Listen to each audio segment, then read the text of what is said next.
c'est un peu une première pour moi parce que je fais cette vidéo en français aujourd'hui parce que cette vidéo que je vous fais, elle est aussi disponible en anglais. Je l'ai postée il y a 2 jours, mais je me suis dit pourquoi pas la faire à la fois en anglais et en français, parce que je pense que vous le comprendrez dans le titre de cette vidéo. Traduire les noms de cristaux en anglais, c'était une sacrée aventure. Mais avant de commencer et de vous montrer ma collection complète de cristaux, je voulais vous informer que cet épisode est disponible sur Spotify, donc en anglais et en français. Donc n'hésitez pas à aller me suivre, j'ai mis le lien dans la barre d'infos. Et il est aussi disponible sous la forme d'extraits sur TikTok et sur YouTube Shorts. Alors TikTok, je poste et je m'en vais, c'est-à-dire que je regarde pas vraiment mes stats. C'est juste pour ceux d'entre vous qui aiment beaucoup TikTok. Moi je me sens déjà trop vieille pour TikTok. Je me sens déjà has-been si vous voulez, mais bon, je poste quand même sur TikTok, on ne sait jamais. Donc aujourd'hui je voulais vous montrer mes cristaux et vous introduire un petit peu les chakras. Donc pour ça, j'ai un livre que j'ai trouvé chez Nose. Il était à 5 € au lieu de 20 € et il est vachement bien. Il y a plein d'infos super utiles. Et du coup, je me suis servi de ce livre-là pour vous faire cette vidéo aujourd'hui. Et je vais donc vous parler des chakras. Alors, parce que les cristaux sont utilisés la plupart du temps, dans la majorité des cas, pour soulager et débloquer nos chakras. Alors les chakras, ce sont des différentes portes dans notre corps, à différents endroits, qui laissent passer l'énergie. Donc ce sont des noyaux énergétiques dans nos corps, et c'est surtout dans l'hindouisme que l'on croit aux chakras, donc tout ce qui est ayurveda, etc., notamment les tisanes ayurvédiques. Ça va aider à libérer des chakras. Donc ce sont les différentes énergies dans notre corps, et chacun de ces 7 oui bien sûr, de ces 7 chakras est situé à des endroits stratégiques et importants de notre corps. Donc là c'est un petit mandala en bois qui est le cercle de la vie, le cercle des énergies, donc le cercle des chakras. Je m'en suis servi une fois et c'était parce que aux intersections de ces énergies, de ces bulles, vous pouvez mettre des cristaux, et c'est par exemple quand vous avez une intention, une envie, une prière peut-être à faire, des souhaits à formuler, eh bien j'ai déjà vu sur YouTube des petits papiers que vous mettez dessous avec vos intentions, vous mettez la plaque par-dessus avec différents chakras. C'est en général pour les nouvelles lunes, pour les sabbats sorcières, si vous les fêtez. Il y a plein de façons d'utiliser les cristaux. Donc il y a 1, 2, 3, 4, 5, 6 et 7 chakras. Donc le premier, ça va du bas jusqu'en haut. Et donc vous avez, alors j'ai pris mes petites notes forcément, sinon c'est pas drôle. Et sinon je ne me rappelle pas de tout par cœur de toute façon. Donc le premier chakra, c'est le chakra racine. C'est associé à la couleur rouge. Et c'est pour tout ce qui est la confiance et l'ancrage à la terre, à vos racines, en tant qu'humain, en tant qu'être physique, en tant qu'être vivant. Donc c'est vraiment au niveau de vos organes reproducteurs en général. Le deuxième chakra, c'est le chakra sacré. C'est associé à la couleur orange. et c'est pour la créativité et l'abondance. Donc tout ce que je vous dis là, les mots-clés, c'est ce qui correspond aux énergies spécifiques de chacun de ces 7 chakras. Le troisième chakra, c'est le chakra jaune du plexus solaire. C'est pour le pouvoir, votre pouvoir intérieur et votre vitalité. Le quatrième chakra, le chakra du cœur, c'est associé à la couleur verte et c'est pour l'amour, la guérison et l'acceptation. Le cinquième, j'allais dire le troisième, n'importe quoi. Le cinquième chakra, c'est le chakra de la gorge. C'est en général associé à la couleur bleu azur ou bleu ciel. C'est pour l'expression et la communication. Le sixième chakra, c'est le troisième œil. C'est associé à la couleur indigo ou bleu foncé, bleu marine, bleu roi. Et c'est pour les sentiments d'intuition et de conscience. Alors si j'hésite parfois, c'est parce que j'ai d'abord fait cette vidéo en anglais. Donc mes notes sont en anglais. Donc je dois repasser de l'anglais vers le français, après de passer du français à l'anglais quand j'ai traduit. C'est très sympathique tout ça. Le septième chakra, c'est le chakra de la couronne.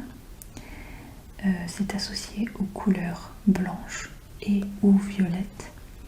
C'est pour la spiritualité, la gratitude, l'illumination, l'harmonie et la paix. Voilà.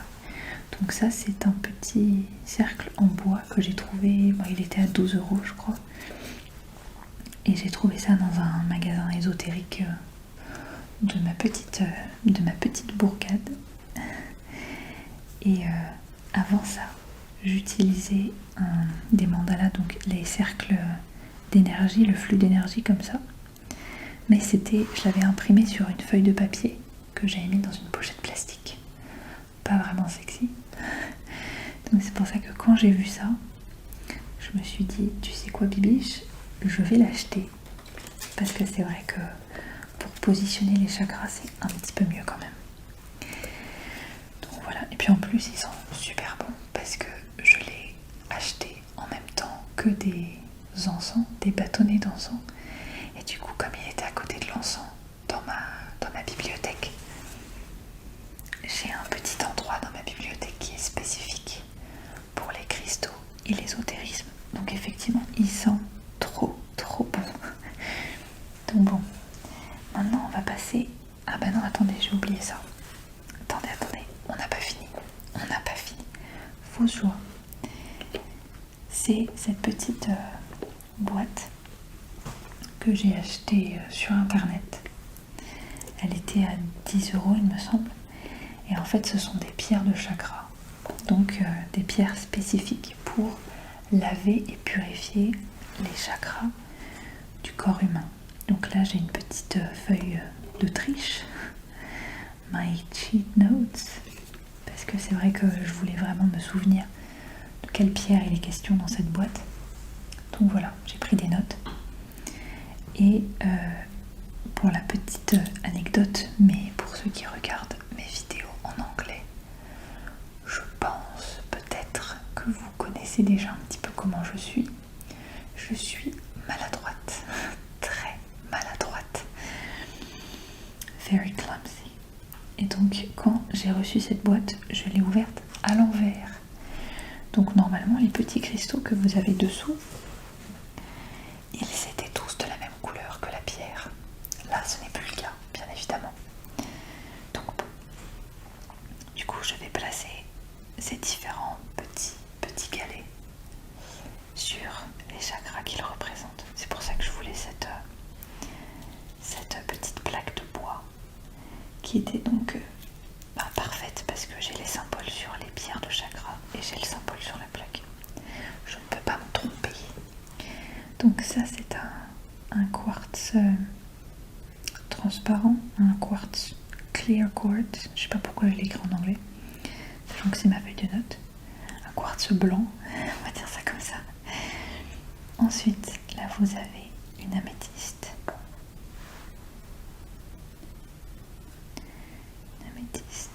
Bon, ils tiennent pas tous dessus, mais c'est pas très grave. Je suis quand même très satisfaite d'avoir ça. Vous avez un lapis lazuli. Lapis lazuli. Ensuite, une aventurine verte. Une aventurine jaune qui est pas mal épaisse. Ensuite, vous avez une agate rouge et une jaspe rouge. Jaspe rouge.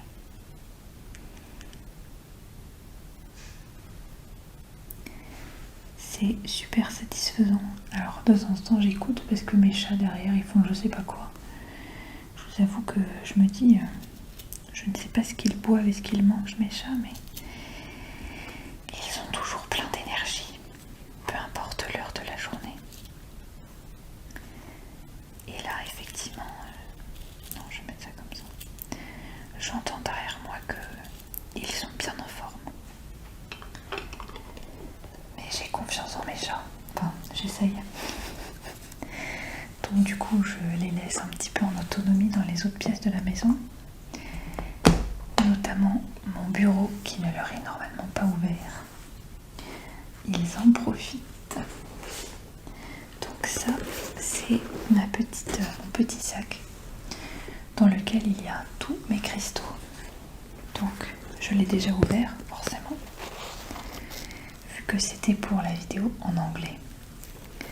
Donc ça, c'est un petit carnet que j'utilise pour noter tous les cristaux que je possède par ordre alphabétique. C'est très pratique parce que comme ça je sais ce que j'ai, je sais ce que je n'ai pas. Donc je me suis lancée là-dedans. Maintenant que tout est fait, je peux continuer à ranger de cette façon. Donc là, ceux-là je ne vais pas forcément vous les montrer, parce que c'était des petits échantillons de cristaux que j'ai eu dans une boîte qui m'a été offerte par ma maman, parce qu'elle adore les cristaux, l'ésotérisme et tout. Et c'était une petite boîte avec plein d'échantillons, avec les cristaux principaux.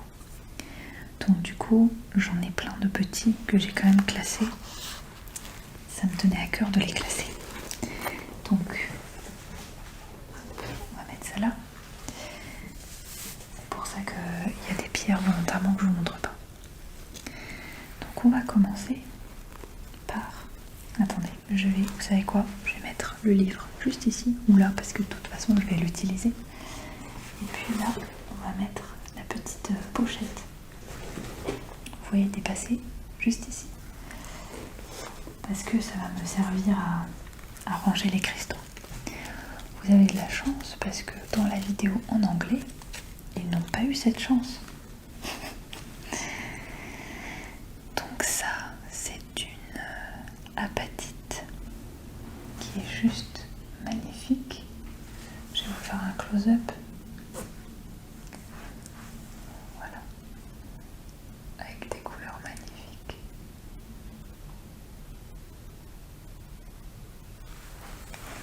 Mon autofocus étant un petit peu lent parfois, voire inexistant. Je préfère le gérer manuellement. Donc la patite. Il est où mon petit stick?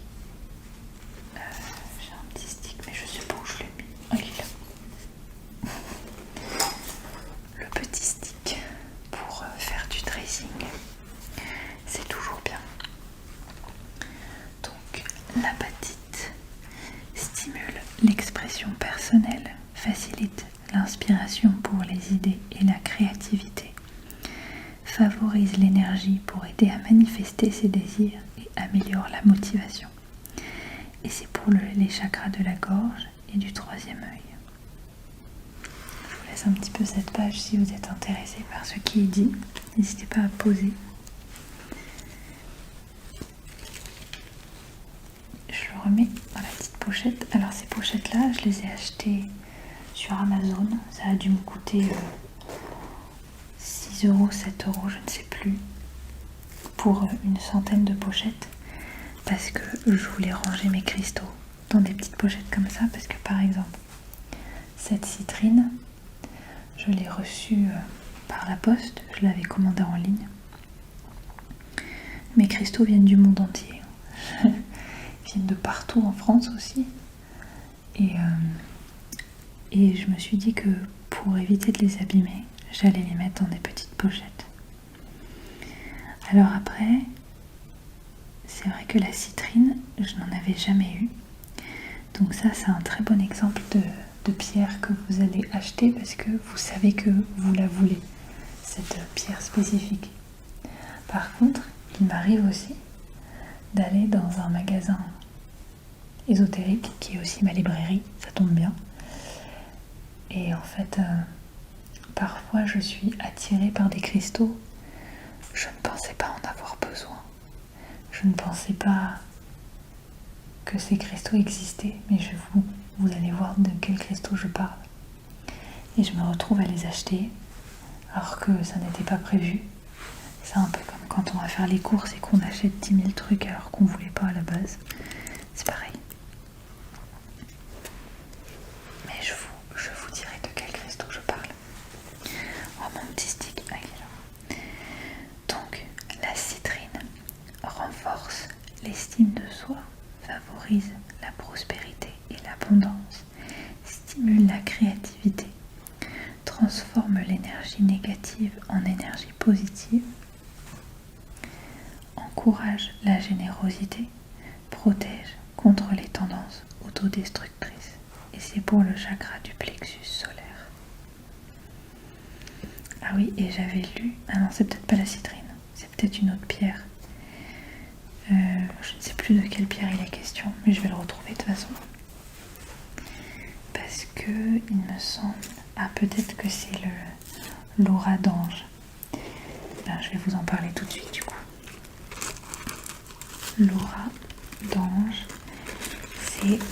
Il me tardait de vous montrer ce cristal parce que il est juste magnifique. Regardez-moi ces éclats. Parce que j'ai une fenêtre juste là. Donc j'ai la lumière et une fenêtre là aussi. Et du coup, on voit des petits reflets arc-en-ciel qui sont juste magnifiques. Et ça, c'est typiquement un exemple de pierre. Je ne savais pas que ça existait du tout. Et quand je l'ai vu, je me suis dit, il me la faut. Je me sens tellement connectée à cette pierre. Ah non, c'est pas là.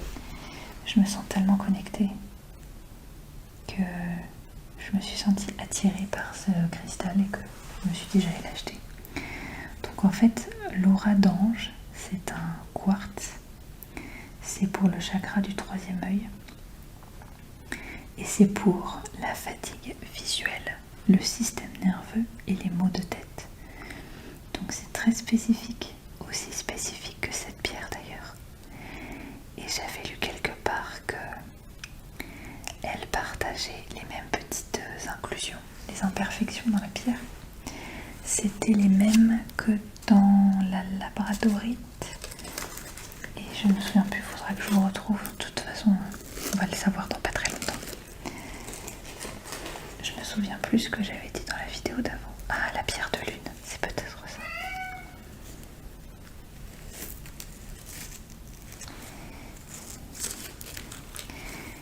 Alors, je vous dis tout de suite, mes chats aiment beaucoup communiquer aussi. Donc, il se peut que vous entendiez mes chats pendant cette vidéo. Ça, c'est une pierre de lune. Et il me semble que c'est cette pierre-là qui est faite de la même façon que la labradorite. Donc la pierre de lune. Pierre de lune. Oui, c'est ça. Elle tire son éclat d'une propriété de cristaux appelée adularescence que l'on retrouve dans la labradorite. Et il me semble que j'avais vu aussi qu'on l'a retrouvé dans le quartz que je vous ai montré. Aide à communiquer avec le soi supérieur ou le divin, aide à se connecter aux êtres spirituels, augmente les aptitudes psychiques et favorise l'accomplissement. Je vérifie que mon micro enregistre toujours, on n'est jamais sûr de rien. Et c'est pour le chakra du troisième œil et le chakra coronal, de la couronne aussi. Alors, je pense que vous avez aisément compris. Donc ça, c'est une petite pochette violette que j'avais déjà, donc je me suis dit je vais l'utiliser. Donc ça, c'est le jaspe rouge. Le jaspe rouge, c'était la pierre que je vous ai montrée avec les petites pierres de chakra. Donc le jaspe rouge, ça entraîne à chercher avec l'alphabet, c'est pas si mal. Parce qu'on se rend compte en fait que parfois on est à côté de la plaque. Donc apporte la stabilité et améliore l'ancrage. Et vous pouvez voir que j'ai mis des petits mots en anglais parce que j'étais pas sûre du tout. Donc du coup je les ai écrits.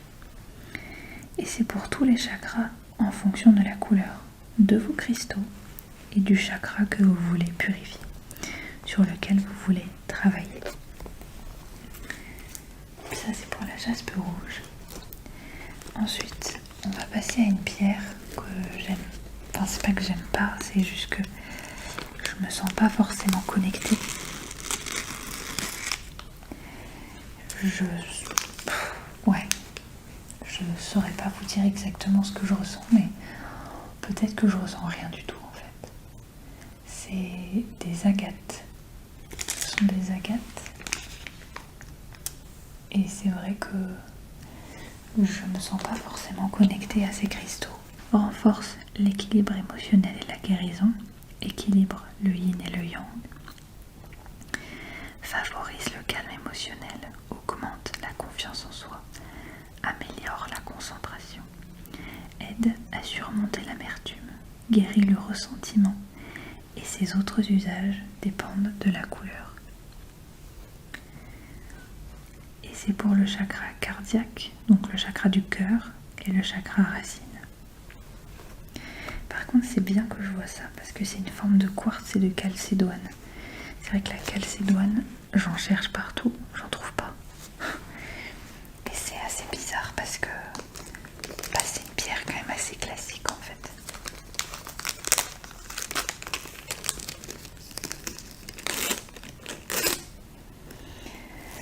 Après, je n'ai pas essayé chez Cultura. Peut-être que je devrais. Après, le Cultura, il est assez loin de chez moi, donc un peu la flemme si vous voulez. Un peu la flemme de bouger.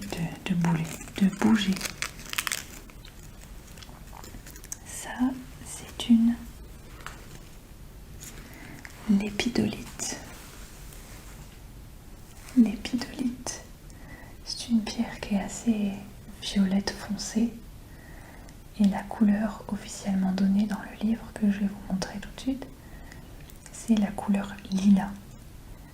Et elle est magnifique. Enfin, pareil, c'est un très bon exemple de pierre que je ne pensais pas acheter. Et quand mon regard est tombé dessus, je suis repartie avec du coup. Donc je l'ai acheté. C'est ce qui arrive quand on va dans des magasins physiques. Parfois, on se dit qu'il vaut mieux aller sur internet. Soulage le stress, favorise le calme, améliore la méditation, éveille l'inspiration, facilite la connexion au divin. Et c'est pour le chakra du troisième œil et du chakra couronne, ou autrement dit coronal. Elle est juste trop belle. Donc je savais que je la voulais. Ensuite, là vous avez du jade vert. Et je vais vous montrer en même temps parce que j'ai deux types de jade différents. Alors par contre, je sais pas où il est. Alors attendez. Non, c'est pas celui-là. c'est celui-là. Ça, c'était un cristal que j'avais acheté dans une petite boutique très chic, soit dit en passant, à Paris, quand je vivais encore à Paris. Et en fait, on m'a dit c'est un cristal de neige. Quand j'ai vérifié, elle se vendait 1 €, donc je me suis dit je vais la prendre. Et quand j'ai vérifié sur internet, ça n'existait pas. Mais j'ai utilisé une application de reconnaissance de cristaux. Et en fait, c'est un jade blanc. C'était une boutique, je pense, qui vendait surtout des énormes pierres de décoration. Donc voilà, elle voulait juste vendre des choses chères. Donc les petits cristaux, à part les principaux, elle savait pas trop ce que c'était. Voilà. Alors le jade porte chance, apporte la paix, aide à se définir et à se connaître, améliore la compréhension intuitive et la guidance. Et c'est pour tous les chakras suivant sa couleur. Donc la couleur du chakra et la couleur de la pierre que vous utilisez. Il y a pas mal de correspondances dans tous les domaines de votre vie d'ailleurs. Et c'est vrai que il y a des correspondances avec les animaux, les planètes, enfin plein de choses. C'est très intéressant. Donc ça, c'est un petit sachet de quartz rose. Et le quartz rose, je pense que ceux d'entre vous qui connaissent aussi les pierres, même qui ne connaissent pas forcément, vous avez au moins déjà entendu parler du quartz rose, qui est dite la pierre de l'amour inconditionnel. Voilà, je cherchais l'expression. C'est l'amour inconditionnel. Donc le quartz rose favorise et renforce toutes les formes d'amour, nourrit l'amour inconditionnel, favorise la joie, la guérison émotionnelle, nourrit la foi, renforce l'espoir, aide à surmonter le désespoir et instille le calme et la paix. Et c'est pour les chakras racines et cardiaques. Pour sa couleur rose. Donc c'est pour toutes sortes de problèmes associés à l'amour. Vous pouvez utiliser un quartz rose, les yeux fermés. Et moi je considère aussi qu'en plus d'être la pierre de l'amour, l'amour entre deux personnes, je pense aussi que ça peut être la pierre de l'amitié et la pierre de la famille. Parce qu'il n'y a pas que dans une relation amoureuse où il y a de l'amour justement. Donc ça peut être frère, sœur, ça peut être des amis, ça peut être... Après bien sûr, on utilise le quartz rose quand les personnes ont du mal à trouver quelqu'un par exemple. On utilise le quartz rose. Donc ça c'est une obsidienne mouchetée. Et je trouve que par rapport à l'hématite, c'est une couleur noire très agréable. Alors que l'hématite, je trouve qu'elle est un peu agressive. J'en ai une d'hématite, je pense pas en acheter d'autres. C'était un échantillon justement d'hématite. Et c'est vrai que par rapport à celle-là, ça se voit pas très bien à la caméra, mais il y a des reflets à l'intérieur qui sont juste magnifiques. Il y a des reflets blancs et c'est pour ça que c'est une obsidienne mouchetée. Donc obsidienne mouchetée. Voilà, c'est là. Augmente les sentiments. Alors je vais vérifier d'abord que vous voyez bien. Oui, c'est bon. Augmente les sentiments de sécurité, calme, apporte protection spirituelle, aide à éliminer les pensées et les croyances destructrices. Et c'est le chakra racine. Des petites taches blanches. Et moi c'est plutôt à l'intérieur. Alors est-ce que c'est vraiment... Après il y a une petite tache ici justement. Est-ce que c'est une obsidienne mouchetée pour autant? Bon. Je fais confiance aux professionnels. Je n'y connais rien. Comme disait l'ancien, tout ce que je sais, c'est que je ne sais rien, justement. La prochaine pierre, c'est une turquoise Il y en a pas mal de petites parce que ça faisait partie des échantillons. Et ce qui est dingue, c'est justement cette couleur turquoise qui est très très spécifique. Mais même la pierre au naturel, vous voyez bien qu'elle est turquoise. Sert de pont entre le spirituel et le physique, facilite la connexion à l'univers, permet une communication honnête et sincère, aide à s'exprimer librement, donne de la force, protège et purifie l'énergie. Et c'est pour le chakra de la gorge et du troisième œil.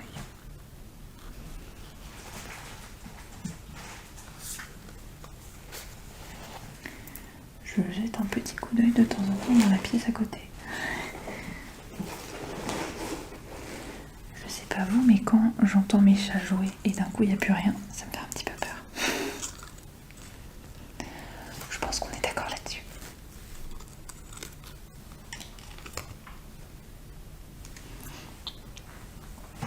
Donc ça, c'est la pierre dont je vais vous parler. C'est une hématite. Et en fait, on dirait un aimant, tout simplement. Et c'est vrai que la couleur noire, je la trouve vraiment très agressive, en fait. Je sais pas si vous voyez ce que je veux dire. Je la trouve, même le fait de la porter en main, elle est très très lourde. Et bon, après, selon la description, on peut comprendre un petit peu pourquoi cette pierre est plus ou moins lourde. Voilà. Parce qu'elle absorbe l'énergie négative,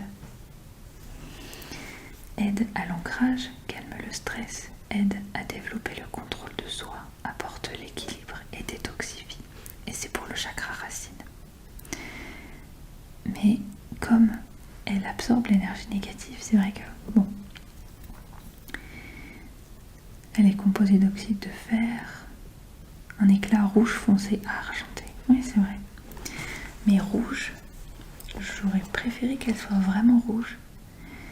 Mais peut-être qu'elle n'aurait pas été plus douce pour autant.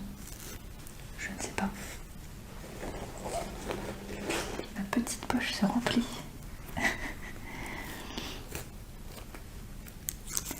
La prochaine, c'est une fluorine arc-en-ciel. Parce que vous avez du vert, du violet, du blanc, du doré. C'est plein de couleurs différentes.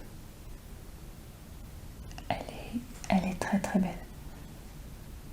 Elle est très très belle. Les pierres, rien que le fait de regarder leurs éclats, ça nous détend immédiatement. Donc ça, c'est une fluorine ou fluorite. Ça dépend de comment vous voulez le dire. Fluorite. La pierre au naturel est hyper violette, elle est très très très très belle.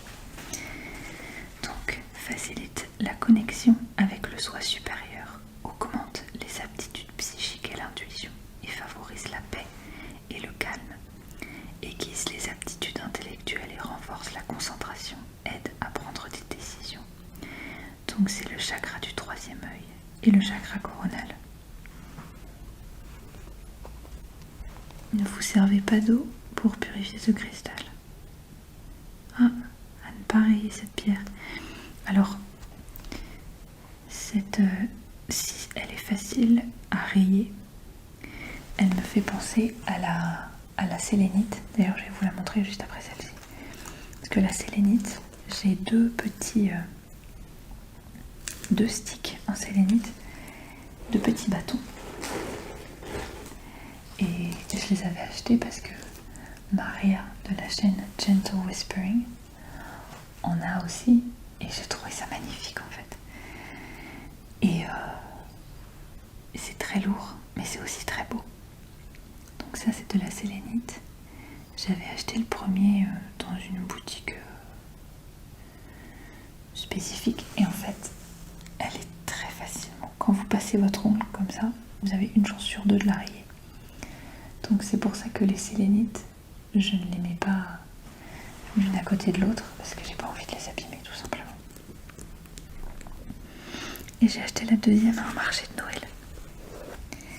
Donc, principaux usages, favorise la communication avec le soi supérieur et le divin, fait naître l'inspiration, purifie les énergies, purifie les autres cristaux, favorise l'illumination, apporte une énergie de protection. Et c'est pour le chakra coronal. C'est une pierre vraiment trop belle. C'est une de mes préférées, je pense.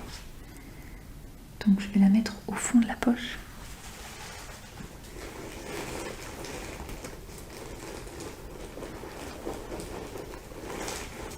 Et je la mets pas avec l'autre, avec sa copine, parce que sinon j'ai peur qu'elle s'abîme. Ensuite, la prochaine pierre, c'est un œil de tigre, qui est à la fois marron et noir.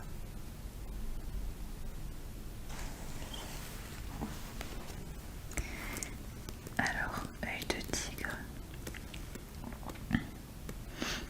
Œil de tigre. Donc c'est exactement pareil que ça, mais en poli quoi. Ah oui, alors, avec un petit autofocus, c'est toujours mieux. Renforce le pouvoir personnel, accroît le sentiment d'identité personnelle, stimule la confiance en soi et l'estime de soi, aide à prendre des décisions, brise les cycles d'inaction et augmente le courage. Et c'est le chakra du plexus solaire. Un œil de chat, oui c'est vrai, le sentiment d'un œil de chat. Ouais, alors ça c'est les yeux de mes chats quand on leur donne de la pâtée. Leur œil scintille, leurs yeux scintillent d'ailleurs. Alors, celui-là j'ai un peu du mal à l'ouvrir. Voilà. Donc ça c'est de l'améthyste. L'améthyste et... Alors vous savez quoi? Je vais mettre les pierres dans le sachet en lui-même parce que sinon c'est pas très pratique. Donc l'améthyste, on va faire un petit close-up. Hop. L'améthyste, c'est une pierre violette assez foncée, mais je pense que ça se voit pas trop à la caméra.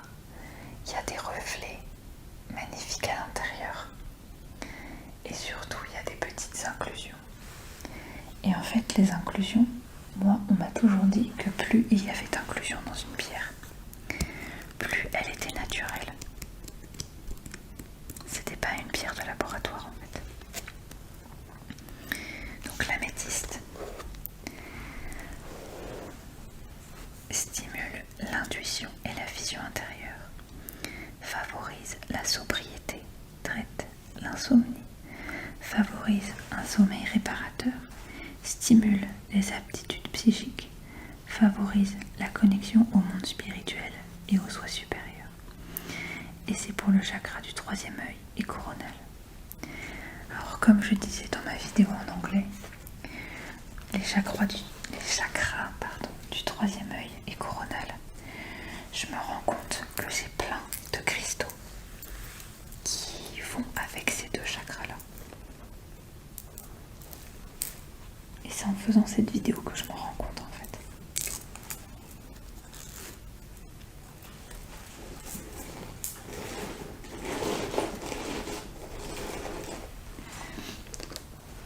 La pierre suivante, c'est la pierre préférée de mon fiancé.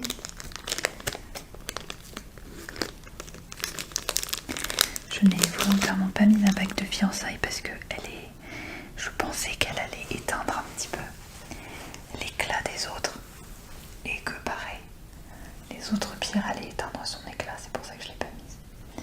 Donc la pierre préférée de mon futur époux est l'opale. Et c'est pour ça que je me suis dit que j'allais prendre une opale. Donc ça fait partie de ces moments où vous savez ce que vous allez acheter en fait. Mais c'est vrai qu'elle est magnifique. Donc je ne l'ai pas choisie parce que c'était en ligne. Mais elle est quand même très belle. Même si il vous faut faire un travail travail supplémentaire pour s'approprier votre nouveau cristal. Pour moi, il n'y a pas de bonne ou de mauvaise façon d'acheter des cristaux. Parce que celui-là, je l'ai purifié, je l'ai porté dans mes mains. Même si c'est une pierre qui a voyagé, etc., elle n'en est pas moins belle pour autant.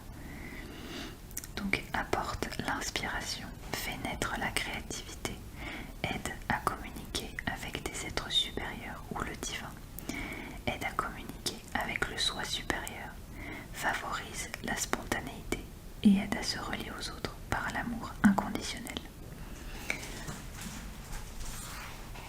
Donc cette pierre-ci, c'est pour tous les chakras, suivant la couleur, mais surtout le coronal. Parce que, comme on l'a vu, c'est le chakra qui est représenté par la couleur blanche. C'est un lapis lazuli. Et j'avais aussi acheté avec une petite... ou c'était avant, c'était sans doute avant, oui. Une petite bague en lapis lazuli. Et c'était parce que j'étais étudiante encore. Donc j'étais étudiante, c'était il y a longtemps. Et je me suis dit que le lapis lazuli, j'aimerais bien la porter tous les jours. Du coup c'est pour ça que j'en ai acheté une. Elle est extrêmement belle. Vous avez des reflets blancs, argentés, dorés, mais surtout un beau bleu.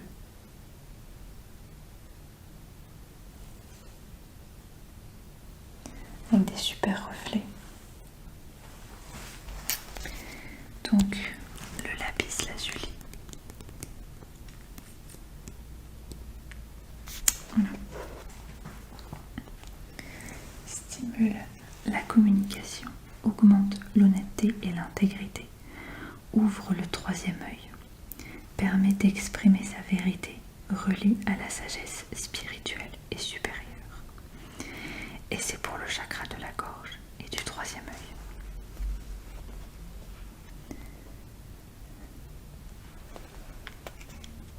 Une très très belle pierre. Et d'ailleurs celle-là, l'arme d'Apache, je trouve le nom superbement joli, j'allais dire. Ça se dit pas trop, mais c'est pas grave. Je parle bizarrement. Et j'ai plein d'autres petits morceaux de lapis lazuli avec.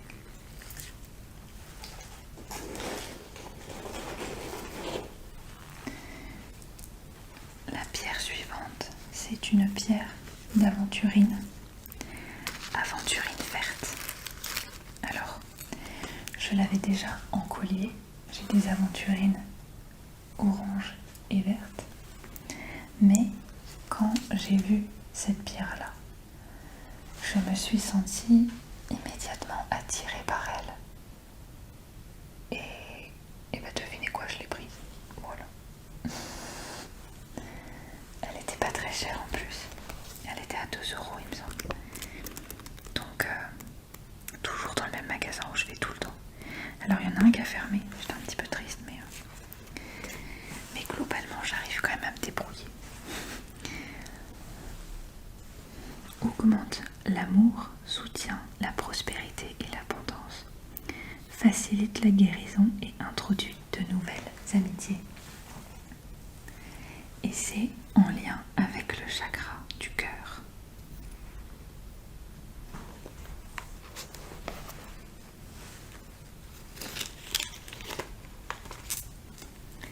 Donc ça, c'est une aventurine verte.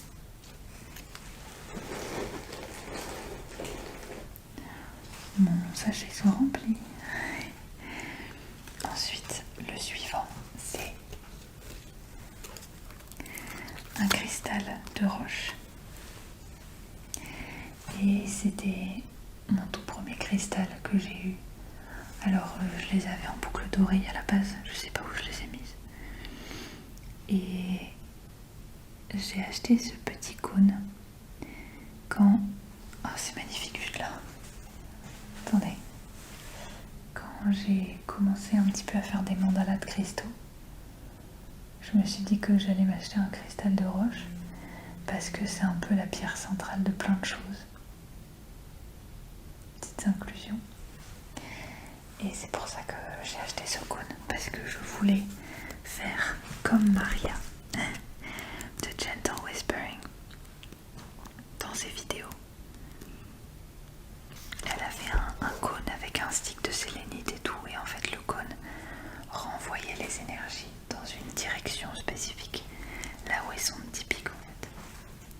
Donc amplifie les énergies justement, purifie les lieux, travaille comme maître guérisseur pour tout problème de santé, augmente l'énergie, purifie et charge les cristaux et apporte la protection. Et c'est pour tous les chakras, mais particulièrement le chakra de la couronne.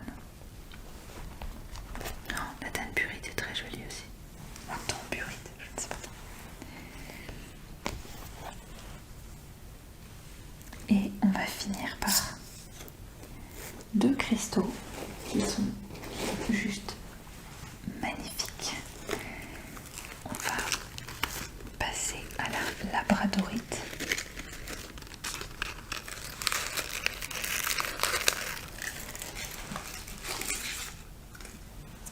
Qui est une labradorite brute. Donc c'est un petit bout de nature dans mes mains. Et vous voyez les reflets qu'elle a. Bah là vous voyez très très bien le reflet là. Vous avez vu, on dirait les plumes d'un paon. Et derrière c'est la labradorite pure quoi. Elle est magnifique. Et je voulais une labradorite, mais quand j'ai vu celle-là, je crois que c'est mon fiancé qui me l'a trouvée. J'étais en train de regarder autre chose et lui il m'a dit ah bah celle-là elle est magnifique.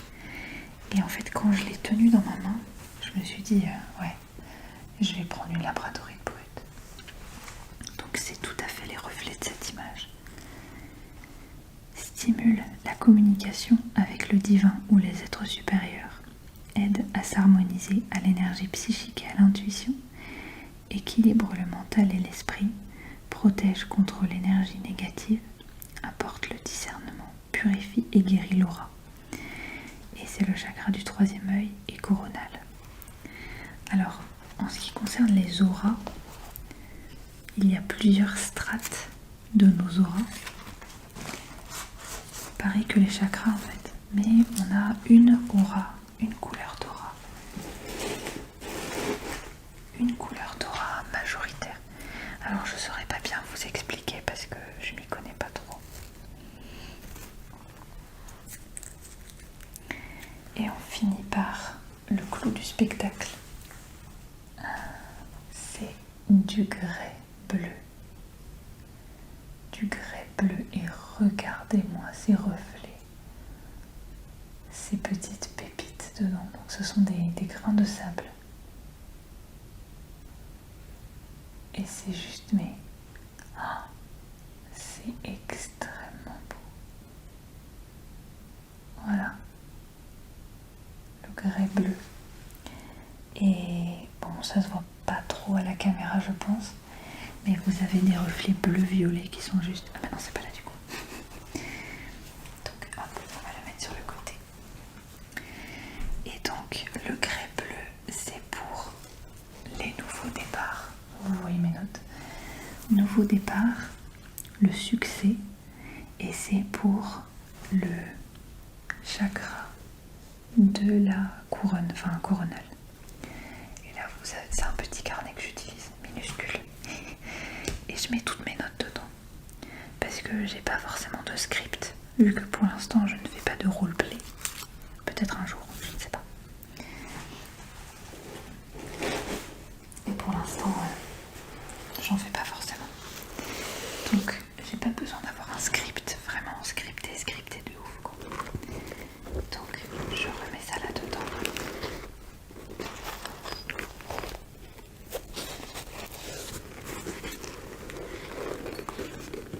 J'ai fermé la pochette hors micro parce que c'était vraiment très agressif. Même pour moi c'était horrible. Donc du coup je me suis dit que j'allais la fermer hors caméra. Et je vais la fermer tout court d'ailleurs, vous inquiétez pas. Donc j'espère que vous avez aimé cette vidéo. je vous l'ai dit, n'hésitez pas à la retrouver sur Spotify et sur mon compte TikTok et un YouTube Short. Je teste pas mal de formats. N'hésitez pas à liker cette vidéo pour comme on dit déjà, m'encourager. Pour m'encourager et m'aider à pousser cette chaîne vers le haut, à avoir plus de visibilité. Donc n'hésitez pas à liker, à commenter, à partager et à vous abonner. Je suis ouverte, bien sûr. Je suis ouverte à toutes les suggestions et aussi conseils d'amélioration parce que je débute cette chaîne, donc il y a peut-être des choses que je fais mal. Je débute l'ASMR aussi, alors que l'ASMR j'écoute toute la journée, du matin jusqu'au soir, peu importe l'heure. Même quand il n'est pas du tout le temps de dormir, je regarde quand même de l'ASMR. Donc n'hésitez pas à me dire tout ce qui vous passe par la tête, des idées de vidéos, des triggers que vous aimeriez voir sur ma chaîne. Enfin n'hésitez pas, vous pouvez aussi me contacter par mail. J'espère que cette vidéo vous aura plu et je vous dis à très vite dans une prochaine vidéo. Bye guys. Hi guys and welcome to another Nielluin ASMR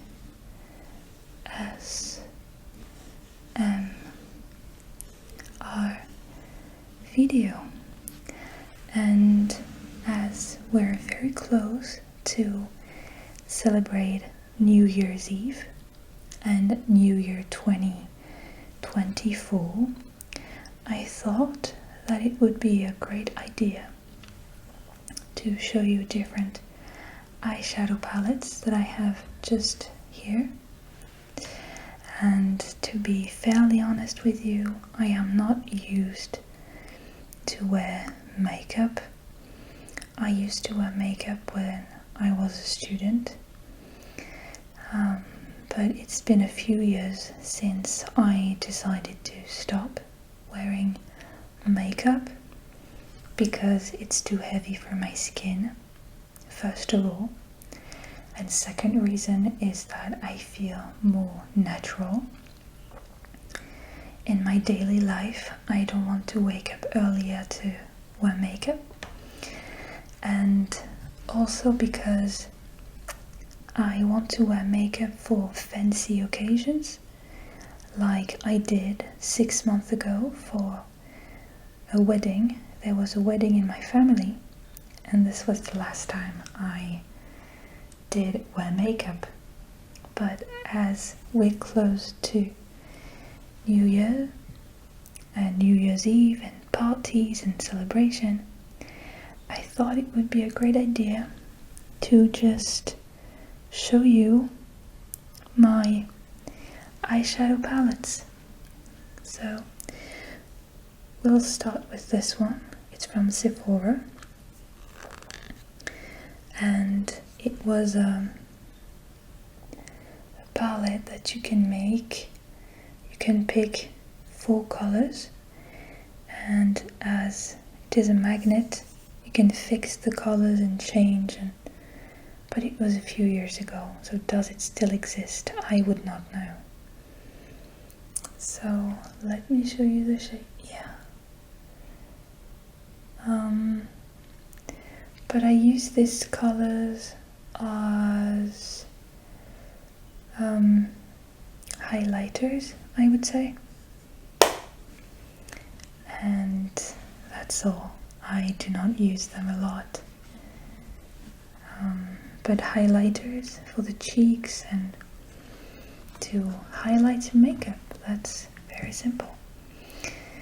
The second palette I wanted to show you is the Peach palette from BYS or BIS eyeshadow palette, and I bought this one when I was a student. It was not expensive at all. It was around €3 or something. and I liked it because the colors are very nice. Let me show you the shades. Go to focus, please. Yes. They have dainty, dazzling, slay, pamper, lavish, cheeky, peachy, dashing, devoted, enticing, brazen or brazen, and flashy. And I will show you the shades. And here they are.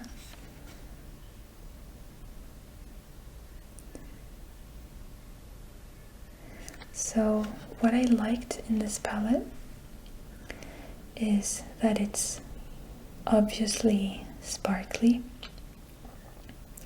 and you have copper shades around there and pink shades and a neutral one, and yeah, I like it pretty much, and this stays pretty well on the skin. So yeah, I was not disappointed by this. I had another palette like this one, but from Kiko Milano, and I threw it away finally because it was nude colors, and this is what I don't like with eyeshadow palettes. It's the nude colors like black, grey, skin toned colors. I really don't like that, because why wearing skin toned colors?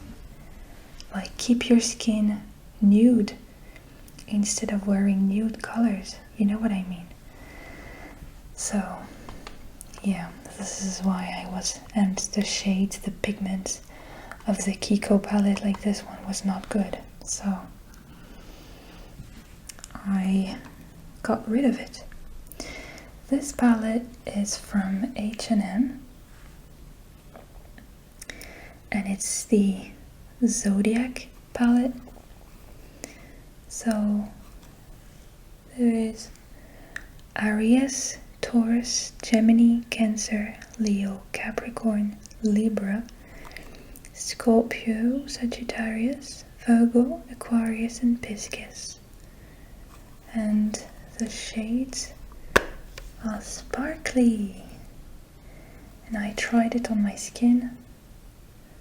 It's what is that, this color, and I will not try every single color on my skin, but it's looking good, and I love sparkles, and sparkles are always a good solution. I love that. And it's from H&M. Well, you saw it. And it was not expensive as well. Another palette that I wanted to show you is this one. And it's from Nocibe. And you have 3 blush colors and 3 highlighters with a mascara and a brush. Pretty nice. And on the side you have this.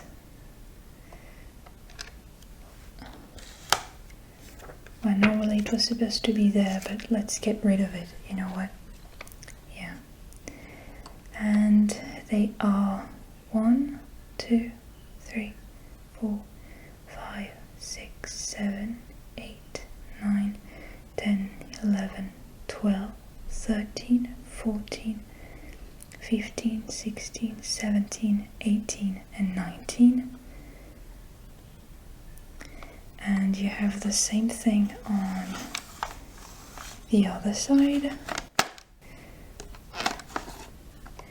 with the blue and the pink shades. So 38 colors in total. And I bought this because blue and green colors I love rainbow rainbow shades in a makeup palette. Another palette that I wanted to show you is Roxy by Makeup Revolution, and these are the shades. So you have Iconic, Boo, Yas, Pumpkin, Chouk, Cookie, Gingerbread, Firework, Honey, Unicorn, Cola, Amber, Cranberry, Ariel, Sunset, Inspire, Moss, and Draco. And the pigments are very, very nice. And I used them quite a few times already. And I really like sparkles and high pigmented colors.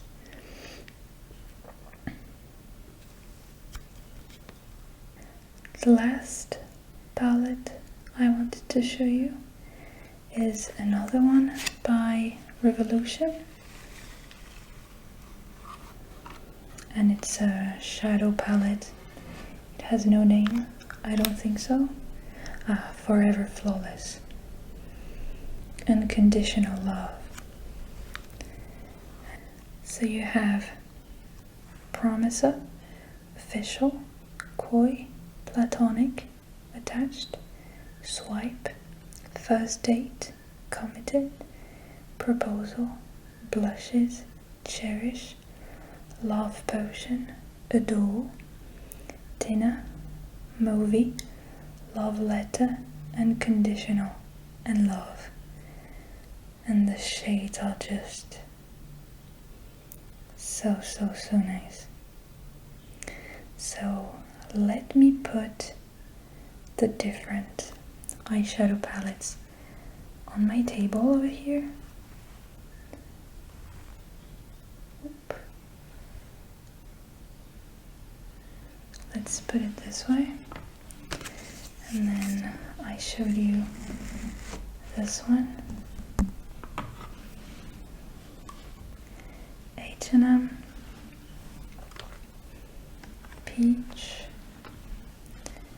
Sephora. So I reorganized a little bit. So these are my 6 eyeshadow palettes that I own. So Makeup Revolution, Unconditional Love, Nocibe, Zodiac eyeshadow palette from H&M, Sephora, kind of DIY, Roxy, and Peach. So this video was not very long, but I still hope you liked it.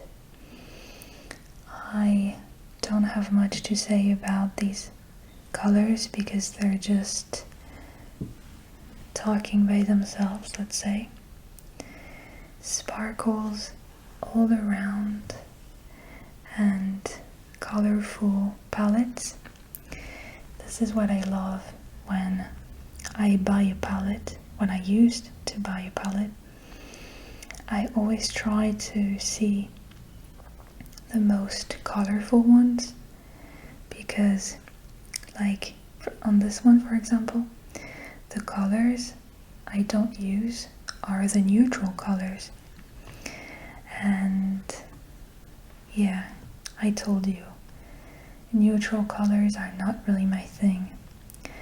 I largely prefer to have colorful eyes when I wear makeup, because as I never do, wearing stunning colors like these, sparkles, I largely prefer, because yeah, why not? Why not trying out fancy stuff, you know? So I hope you liked this video. Don't forget to like, subscribe, and comment, and share if you know that some people might like this video I did for you today. and Happy New Year, you all. Spend a wonderful night and start the year in the most beautiful way possible. And I wish you all the very best for 2024. Bye guys, and see you in the next video. Bye. Hi you guys. Hello you guys. And welcome to another Nielluin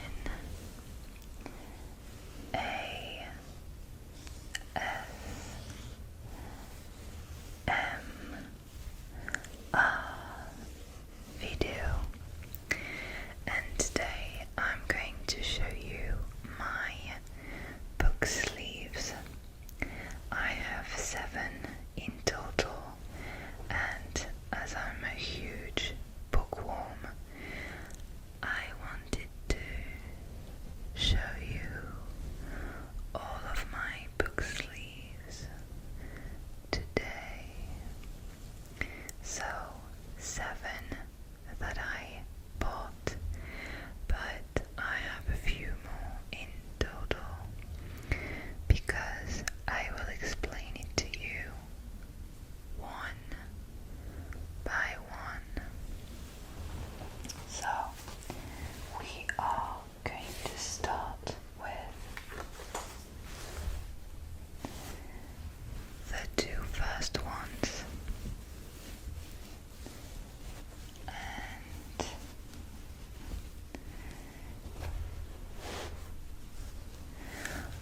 And before we start, let me present you our 2 friends today.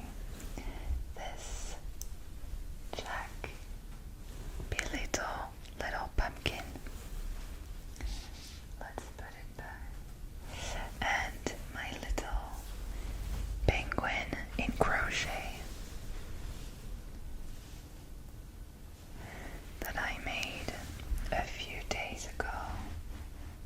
Yeah, it took me near 2 months to finish that little penguin.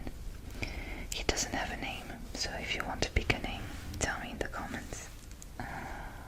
So, these 2 book sleeves that I have right there, you can see my cozy winter from Caro from Woodland, and this one my cozy autumn from Caro from Woodland too. And I bought these 2 books in, I don't remember, September or something, and I received these 2 sleeves with the books, and you have a little yarn, let's say, to tight the sleeve, and this one is orange. I can show you the book I received in one of them because I will use it in my next video. It's a baking video. I will try at least to make a baking video. Okay, so here's the book, and it's just beautiful. It's so nice.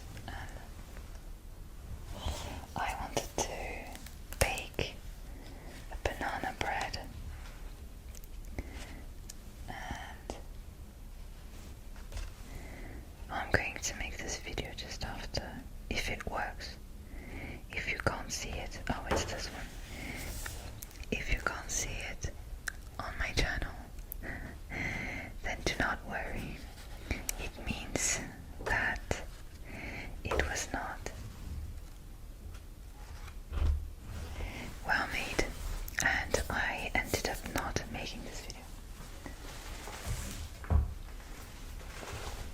So I just decided to change my microphone setting because I will not use the binaural, let's say, setup for the whole video. So I just wanted to keep talking very close to the microphone, but still hear the different triggers.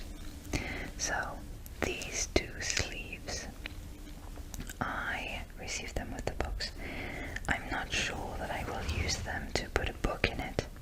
I think it's possible. I will see, but honestly, the fabric it's a high quality fabric. So I'm not sure I will use it to put my books in. Honestly, I don't know. So maybe not, but for now it is not what I want to do with them. So we will see in the future. The next one, the next one, it's the exact same little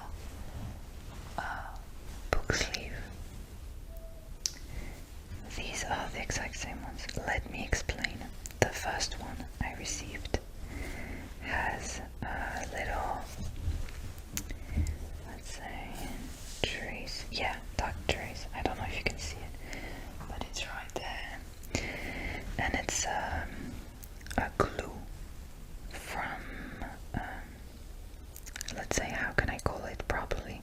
You know that sometimes when you buy something, there is an etiquette or a sticker with a price on it, and sometimes when you try to take it off, the glue is going to stay on the fabric or on the book. And I think this is what happened.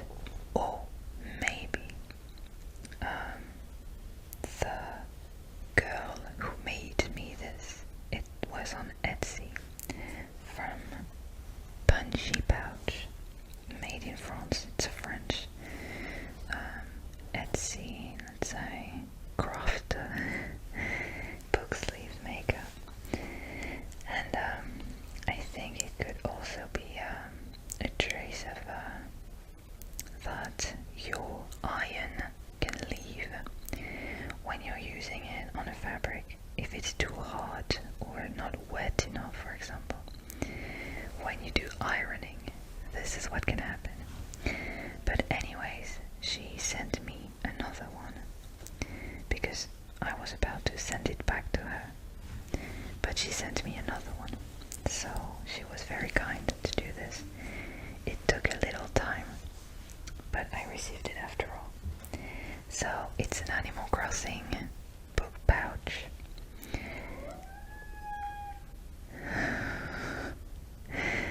You can hear my cat Toro. He's very attached to me, and every time I'm not in the same room, he is anxious. So you can see that they are different Animal Crossing characters, NPC for these ones, inhabitants, and the fruit, the different fruits. But let's first do a little dotting. I love dotting.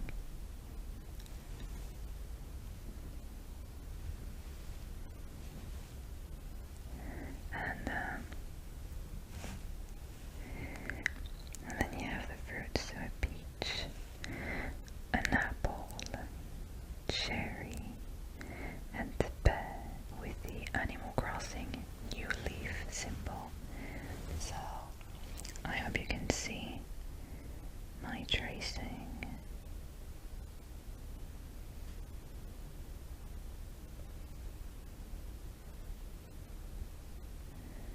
And it was from Animal Crossing New Leaf, and it was on 3DS as far as I remember. I played at it and it was so cute. Animal Crossing.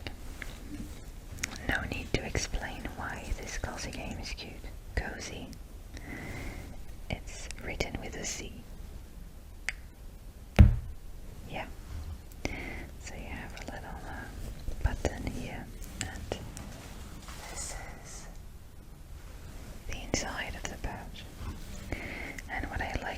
this one is the little closing button. If it closes. Yeah.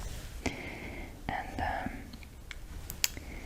it's big enough to put every book you want. That is a manga, pocket size,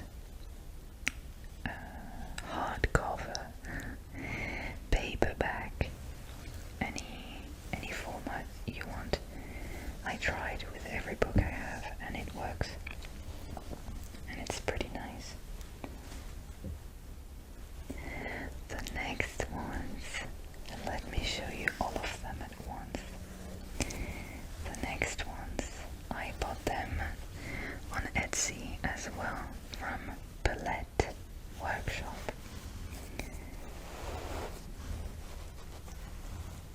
Yeah, I'm trying to put all of the sleeves in the camera angle. Okay, so I ordered these 3 book sleeves at once, and I also received bookmarks with them. So here is the bookmark I received with this one. I bought it too. No, I don't remember. And I also got this one. That goes with the yellow pouch, and they are so nice. The quality is just so good. Oh, you know what? We are going to trace. The quality is amazing.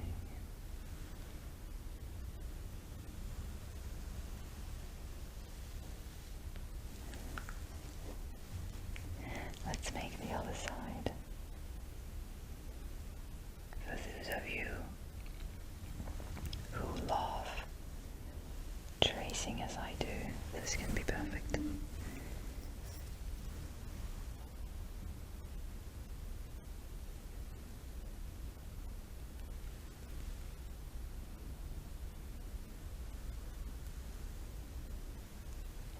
Okay. So, I got 2 different bookmarks with them. I bought the bookmarks, but one of them I received it for free because this blue pouch was the last one, and so because it was the last one and there were just a few fabric issues, nothing wrong, nothing bad, I got it for free with the book sleeve. So let me show you. You have 3 different sizes. You have the pocket size, the manga size, and the let's say hardcover / paperback format. So not pocket format, the brochure. So this first one, I found it so beautiful, and I hesitated with the blue one. Both Animal Crossing, so you know, I hesitated. But the amount of details on this one. So it is said, thank you. Yeah, thank you, 1 million followers. I don't know what it is talking about, but anyways, this fabric is just beautiful. And it's cotton, and in the inside it's called a flanelle in French. And when you put your book in the sleeve, you can do this. Ouch. Oh.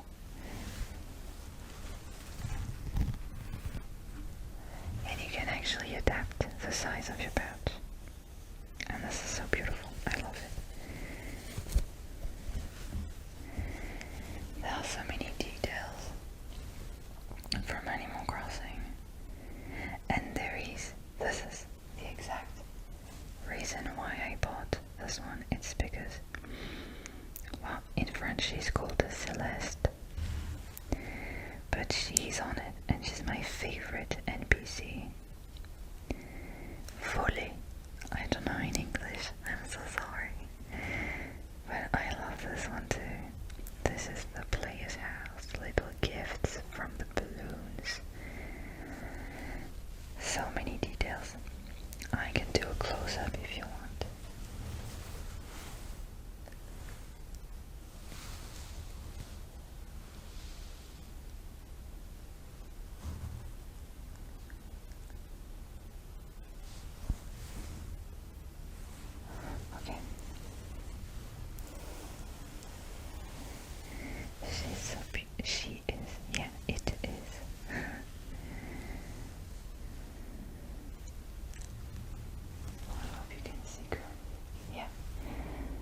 It's just marvelous.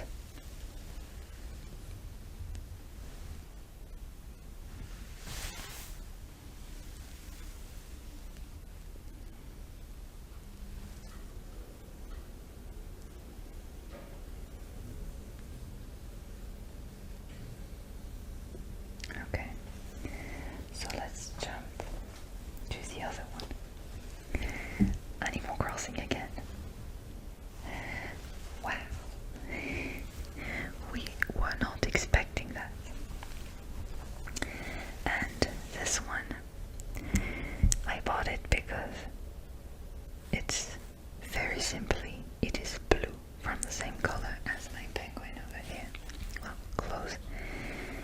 And in French, at least, we call this color royal blue or navy blue, depending on the shade. And I love, love, love, deeply love this beautiful color. And I wanted to buy this one so much. I hesitated, but you know. And the price overall of all of these book sleeves that I show you today, the most expensive ones was this one. It was around 20 euros, and this one, it's, you can hear my cat. If it is too stressful, I'm sorry, but I hope it's relaxing to hear a cat meowing to his lovely, beloved, adored mother. I like to receive compliments from myself. So, what was I saying before my dear Totoro interrupted me? This one, it was 14 euros or something, I think. And the other ones, yeah, between 14 to 20 euros.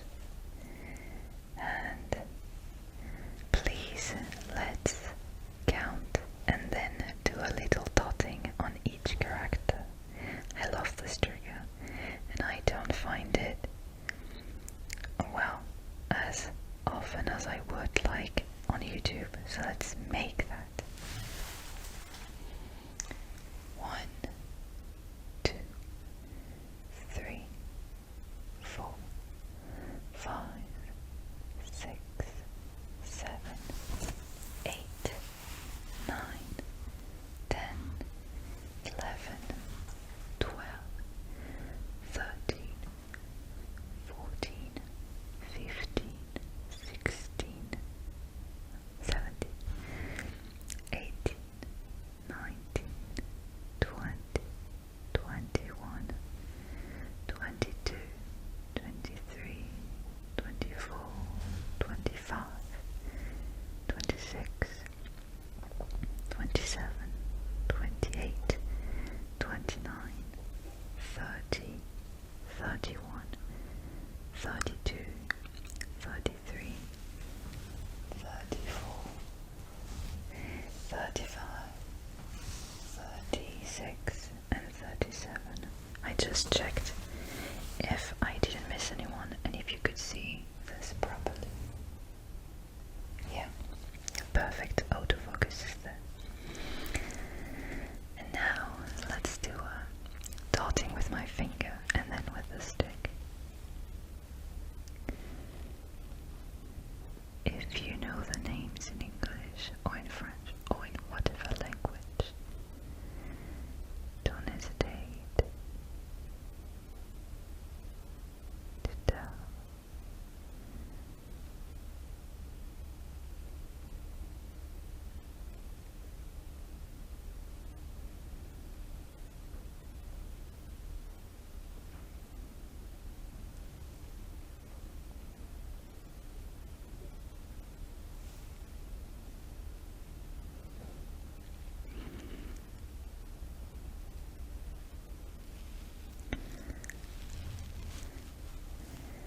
And today it's raining a lot, and it's cold outside,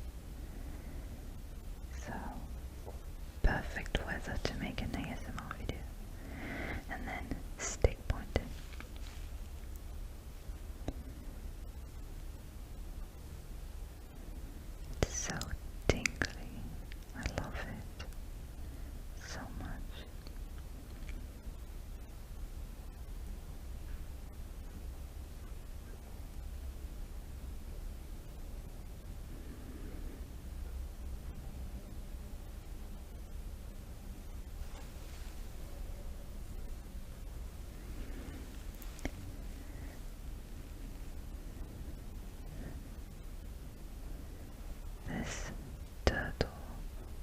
those of you who know this turtle. And if you played New Horizon on Switch, it will make you tear.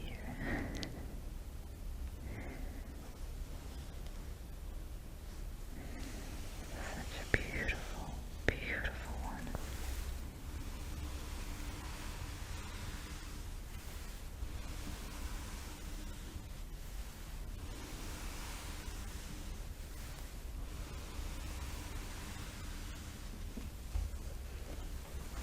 So I moved my microphone once again because for this book sleeve specifically I want to have my two hands free. So now my microphone is at the right place for me to do what I want. And this last one, it's let's say on demand. It's because in this Etsy shop you can ask for a specific tissue, and I saw in one of previous Instagram stories that she had an Amtaro. I love this. Amtaro tissue, a fabric. I say tissue all the time, I'm sorry, this is not a tissue. Well, you won't sneeze in it. Fabric. And I was like, do you have one last piece of this fabric? Because I want it so hard. And she said yes, and I can make you the size you want. And I asked the big one, of course. And in the inside it's pink. And it's Amtaro Ham Heartbreak. It's a video game, I think, with Amtaro girls only.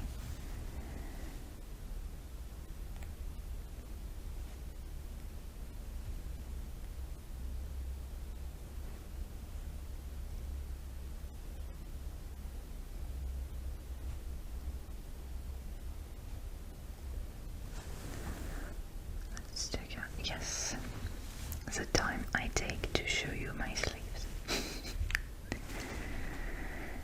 Oh my gosh, guys. Oh, and yeah, this is a little hard, but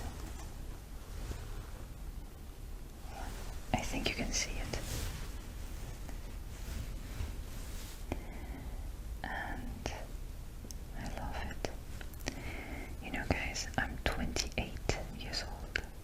I turned 28 this August 2023, and I feel like you can be free to keep your childish heart the way you want, because there is no shame in being a kid.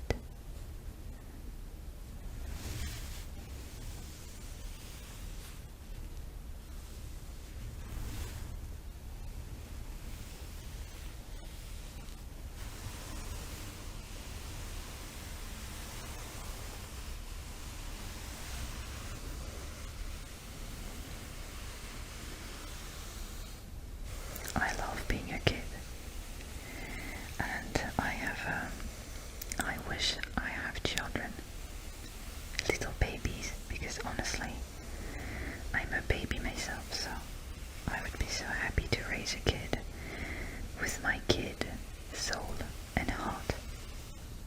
I would be so happy.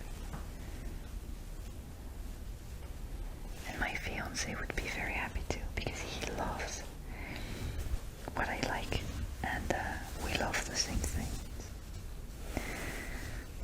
Oh, this.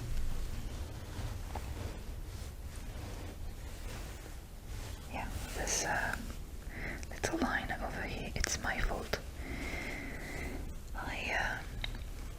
I didn't see when I put my book sleeve in my shelves that there was a thin line, because it was like that. Kind of. I didn't see, and I feel so bad. And this one, it's black inside. And this specific, I was about to say bookshelf, book sleeve, I didn't buy it, it was a gift, because with Palette Workshop we did an Instagram concours, and the prize was to win this sleeve in whatever size the winner would want. And this is the largest size, because the hardcover size, it's this big. So this one is a bit bigger. So it means that I have every single size. When I tell you every single, you will understand a little bit later.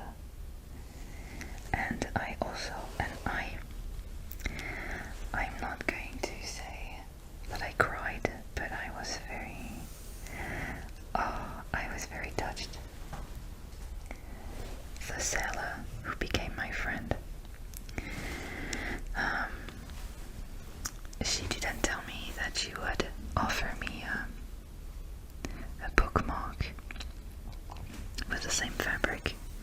She didn't tell me about it, or maybe I forgot, because I have an oldie brain, and when I received it I was so touched by this intention.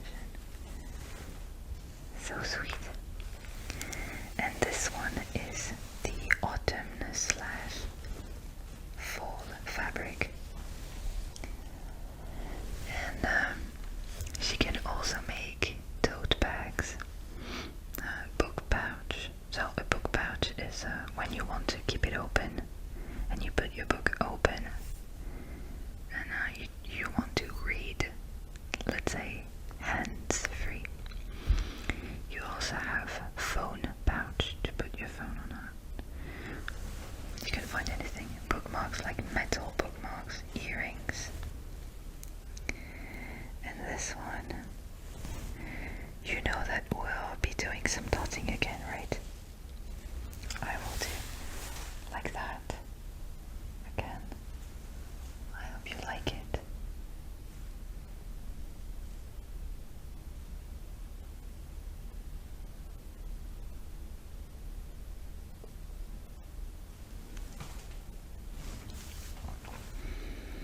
I will not use my middle finger too much, because you will think that I insult you or something.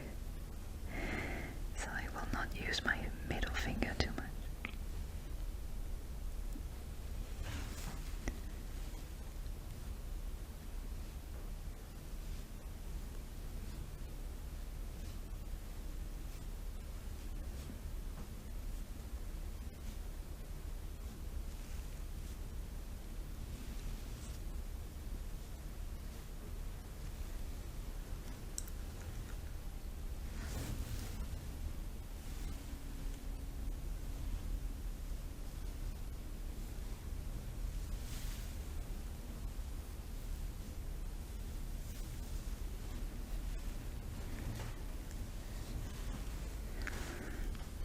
So you have very colorful autumn leaves. I just regret that this year autumn was so late because of the heat worldwide. I just regret that.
my favorite trigger. Like, really. And you have on here, on these sleeves, you have 1, 2, 3, 4, 5, 6, 7, 8 doubles. 1, 2, 3, 4, 5, 6, 7, and 8 little balls. Let's jump on to the next one. And it is huge. Okay, and if we want to compare, this is approximate to the same size. You just see that on the side it's a bit bigger. And this is the very first book sleeve I bought. And this is from Needles, Riddles. You can see it here. Needles, Riddles. And she is British. And the quality, you guys, is just perfect.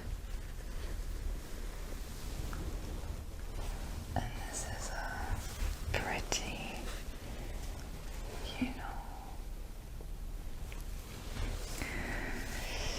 how can I say that? If you put this book sleeve in your handbag or backpack or any bag, just know that depending on the size of your bag, the only thing you will be able to put in your bag is a book sleeve with a book in it, because the book sleeve alone is very large.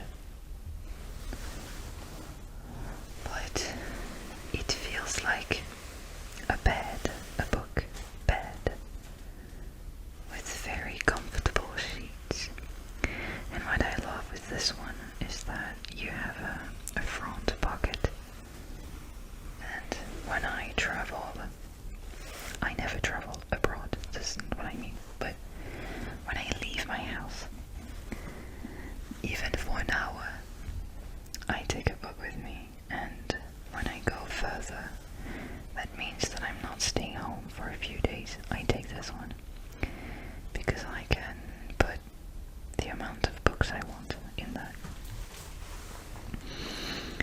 And you have all of the main, well, some of the main Disneys. You have Sully, Dumbo, Pumbaa. I'm sorry if that's not the same name. Winnie the Pooh is my favorite. Piglet, Minnie, the little aliens from Toy Story that do wow. I don't really like Toy Story. I'm sorry. You have Olaf, you have Joy, you have Wally, Stitch, of course. You have Rex. What else? Mr. Potato, Donald, Jasmine, Tiger. Is it tiger in English? Because in French it's tigre. So cute. And oh, you have also the genie, the djinn, I don't know. Le genie in Aladdin. Aladdin and Toy Story are not my favorite ones at all.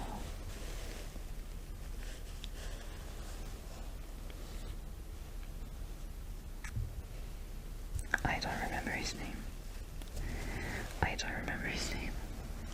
Oh, I'm sorry, but this is not my favorite as well. I love Winnie the Pooh, The Sword in the Stone, Stitch, of course, Lilo and Stitch, Elementals. I loved Elementals. Soul. Wow, the recent ones are very good. It's crazy because all day long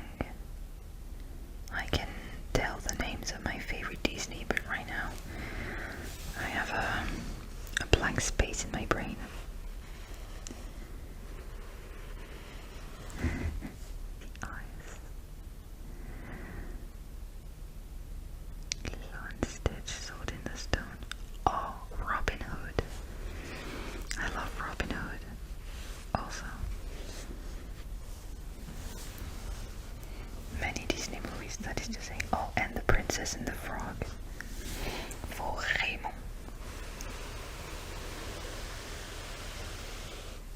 And because Tiana is just, she's amazing.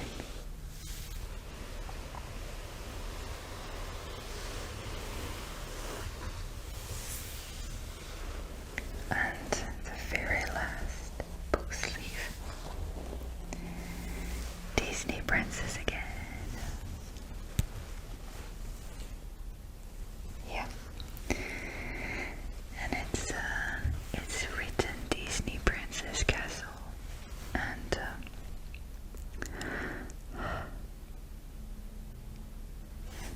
look at that. You have Ariel. I loved the movie The Little Mermaid with Haley Bale. I don't remember her name. It was so good. You have Rapunzel. Is that in English? Yeah, I think. Jasmine, Cinderella, Aurora, Belle. I love Belle. Belle and Zip and Miss Samovar. I think I said everything. And when I ordered all with little mice and animals, and this is so great. I love that. And when I ordered this one, my fiance told me that the one who designed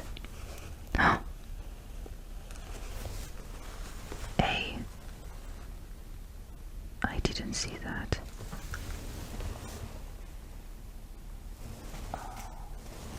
I didn't see that.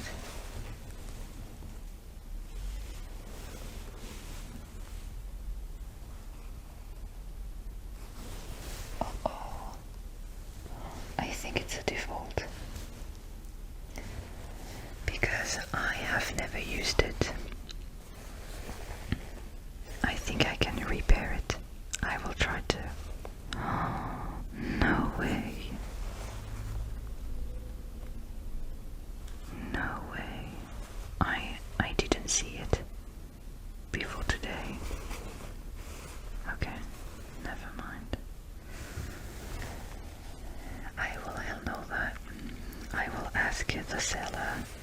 But I bought this sleeve a while ago, so maybe I will have no solution. Oh my goodness. I didn't see it before today. Okay. And you have a little button here too. And it's very nice. It was on demand. Like you can send a DM to the seller to put a button like this if you want. Oh, I feel so sad. And my fiance, when I received it and when I ordered, he told me that the designer of the fabric might be under drugs because it's very colorful, and I do not agree. This is beautiful. But anyways, it can happen. It is not her fault. I think it's just the fabric that is broken and ripped. It's not her fault. It was in my bookshelves. It's not my fault either. It's nobody's fault. It doesn't matter. I will send her a little message on Etsy to tell her what I found and what we can do about it.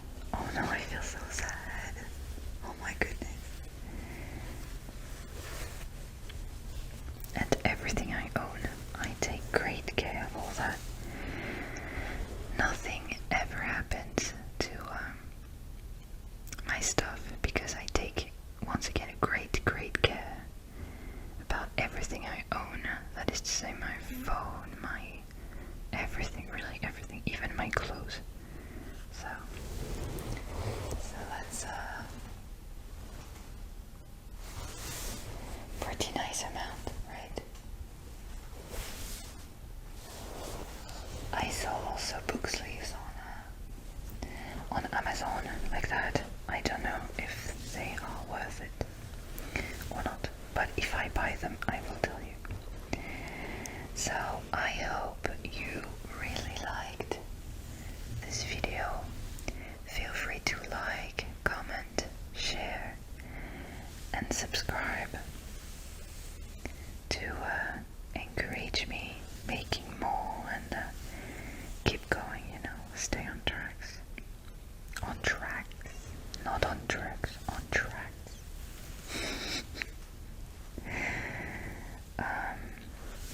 And tell me if you liked it, if you want to see more of a specific trigger, and see you in the next video. Take care.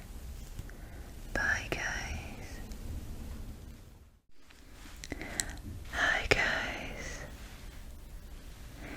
This is Nielluin ASMR,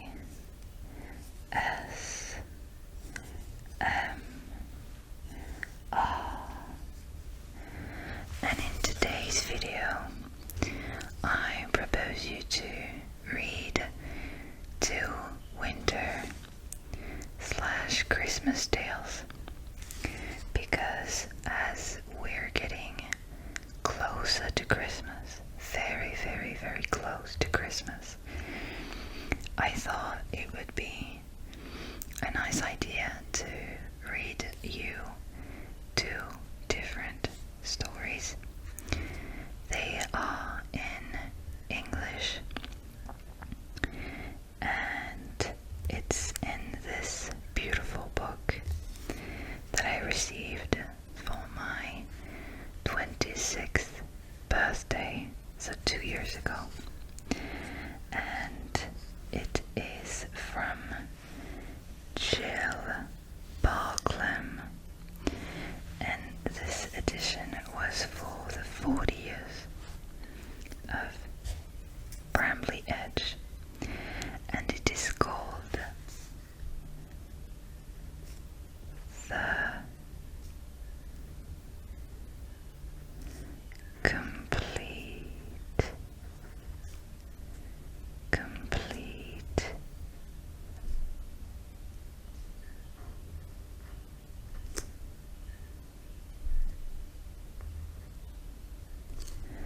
Brambly.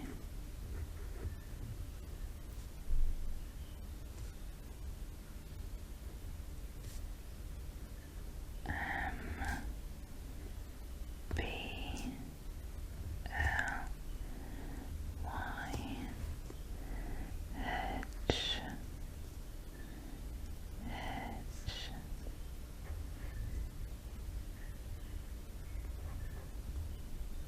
Brambly Hedge. And this edition is just stunning. Well, there is a kind of plastic cover, and when I read it, I just take off this plastic cover so that I don't damage it any further.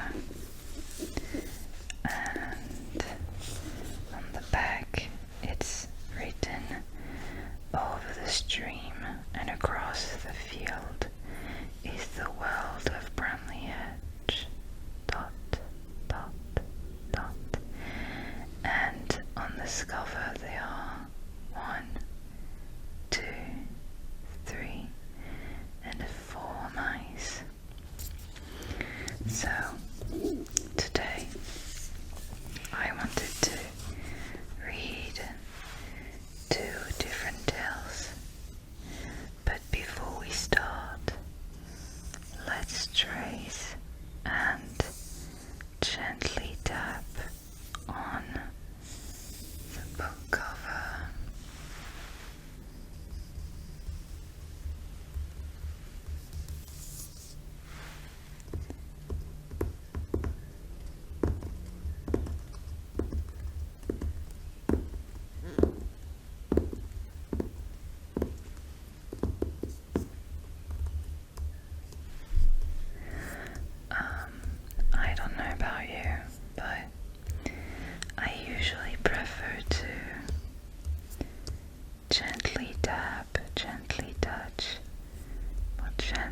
I prefer that with my fingertips rather than tapping with my nails.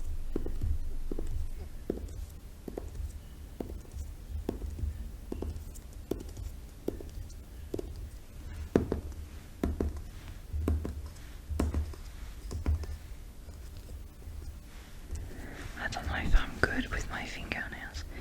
I don't think so. So, let's move on to the first tale. And I put a bookmark, and it's Winter Story. And this bookmark that I use is My Cozy Winter by Cara from Woodland. Those of you who watched my very chaotic banana bread baking video, because I talked about her in this video at the beginning of it, and I used her recipe, and this is the official bookmark from her. I think it's her second book that she made about the cozy seasons. She did autumn first and then winter. And this is the bookmark that came with it. Very, very nice. And I like to use a bookmark that goes along with the season we're in. So, the first story is called Winter Story. Winter Story. Winter Story. And I love the quality of the pages. They are so nice and soft, and it's very, very, very, very nice. It was the middle of winter. The sun had just set and it was very, very cold. An icy wind was blowing from the east, and the wind promised snow. Deep in the dark roots of Brambly Hedge, tiny lights appeared as lamps were lit in the windows. So you can see very small lights all around the tree.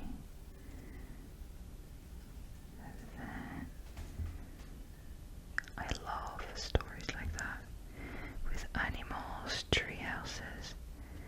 I really love that. More little lights could be seen leaving the store stump, moving hastily along the hedgerow and disappearing into holes hidden in the twisty roots, because they are animals carrying lamps. The mice had smelled snow in the air and were all hurrying home to a nice hot supper by the fire. So let's go back home.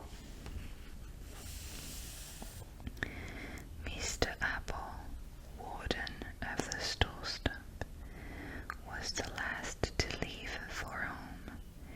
By the time he reached Crabapple Cottage, the first flakes were beginning to fall.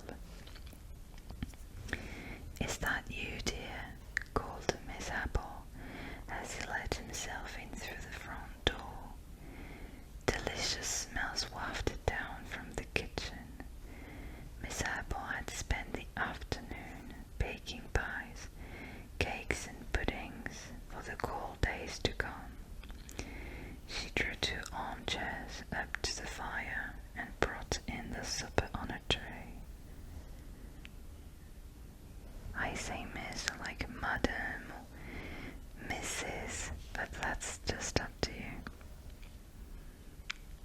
I know for sure that when a lady is married, she's not Miss, she's Mrs. or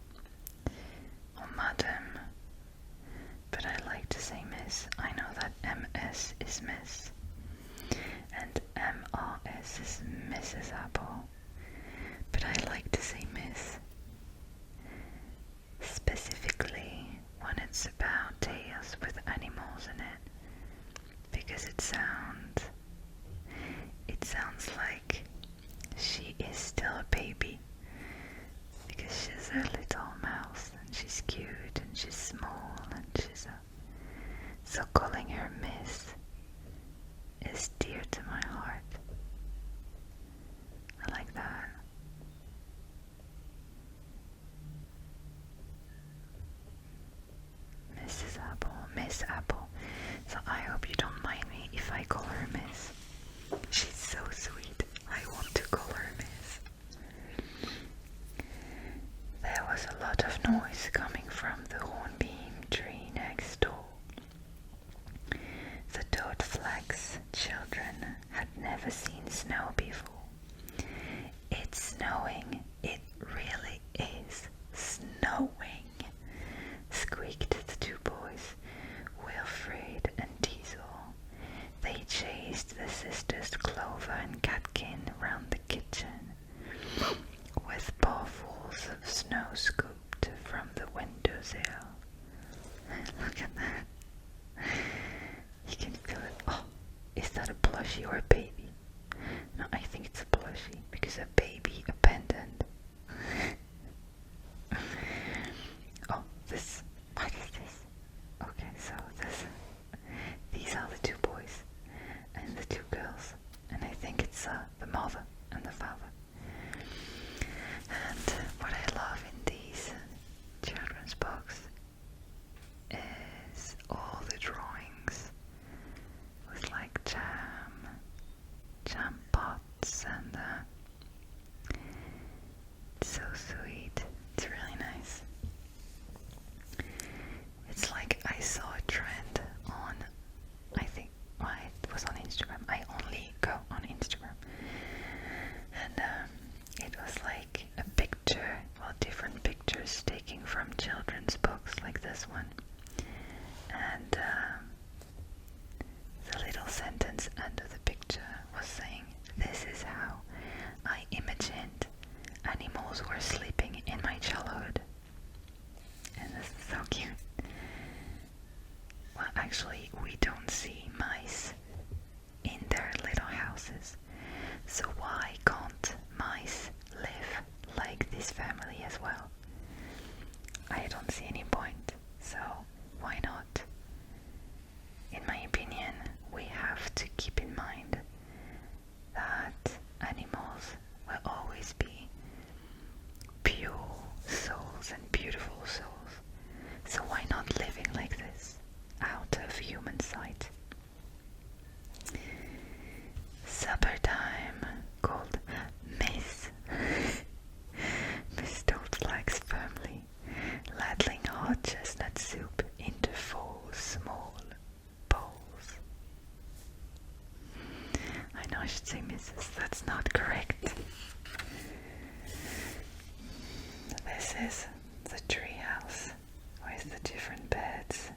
Well, this is the inside of the treehouse, with the different stairs and rooms, and this is the parents' bedroom, bathroom maybe. Look at that, it is so nice. And I love going for a walk in nature. I wanted to find the perfect expression, but that's going for a walk in nature. And sometimes I imagine that animals are living like this, in the trees, inside the trees, and I don't see them. After supper, the children were sent off to bed, but they were far too excited to sleep. As soon as the grown-ups were safely occupied downstairs, they climbed out of their bunk beds to watch the snowflakes falling past the window. "Tobogganing tomorrow," said Wilfred. "Snow pancakes for tea," said Clover. "We'll make a snow mouse," said Catkin. "And I'll knock it down," said Diesel, pushing the girls off their chair. Tobogganing, I don't know. I am not English. I am French. I'm a baguette. Next morning, the mice along the hedgerow walked to find their windows half blocked by snow. Mrs. Apple had to stand on tiptoes on the kitchen table to see out. And what a sight met her eyes! The fields were covered with a thick white blanket of snow, and all the paths and plants had disappeared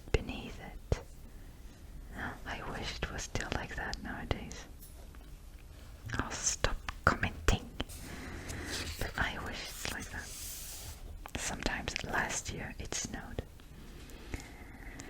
When the Toadflax family went down to breakfast, they found the kitchen dark and still.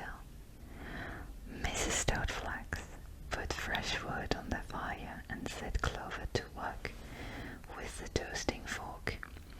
Soon they were all sitting round the table, eating hot buttered toast. Oh my gosh, this is so tasty.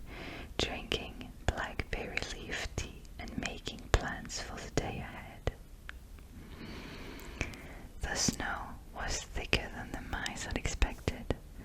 All the downstairs windows along the hedgerow were covered with snow, and many of the upper ones, too, were hidden in deep drifts. The mice leaned out of the bedroom windows to wave and call to their friends. "Enough for a snowball, wouldn't you say?" called Mr. Toadflax to Mrs. Apple. "A snowball," echoed the little mice gleefully.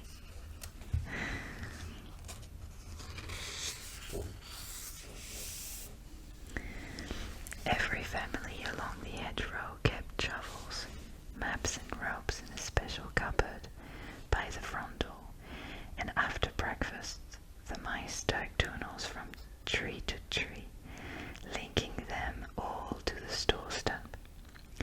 Diesel and Real Fred was sent down to help, but they soon found that it was much more fun to throw snow at each other, and so was sent home again. Lord Woodmouse dug his way through to old Mrs. Eyebright and helped her to light a fire. "I haven't seen snow like this since I was young," she sighed. "The last snowball was held in the year Mr. Eyebright and I were married. I'm the only one left who can remember it now." When the tunnels were finished, all the mice gathered noisily in the store stump hole. Oh, this is so beautiful. Mrs. Apple took some seed cake from the cupboard and prepared a jug of acorn, maybe coffee. The mice helped themselves and gathered round Mr. Apple, who held up a paw for silence. "Lord Woodmouse and I have agreed," he said when they were quiet, "that we should follow in the tradition of our forefathers." He cleared his throat nervously, straightened his whiskers, and recited, "When the snows are lying deep, when the field has gone to sleep, when the blackthorn turns to white, and frosty stars bejewel the night, when summer streams are turned to ice, a snowball warms the hearts of mice. Friends, I declare that a snowball will take place at dusk tonight in the ice hall, just like in Harry Potter." "Where is that?" whispered Clover as the mice clapped and cheered. "Wait and see," replied Mrs. Apple. "You come home with me and help prepare the feast." So there are all the mice getting prepared to go party. I never go party. I don't like that. But I'm pretty sure that this party will be amazing. Oh, there are two mice in it. Yeah. And you can see all the cupboards and all the food. So these are mushrooms. These are not just leaves, I think. Or like herbs for the teas and herbal teas. These are apple, seeds, jam, cherries, blueberries, chestnuts, cracked egg, I don't know.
enthusiastically, but they were sent home again when Mr. Apple caught them putting icicles down Catkin's dress. The mice of the drift was carefully hollowed out. The middle, what did I say? Okay, whatever. Let's start again. The middle of the drift was carefully hollowed out.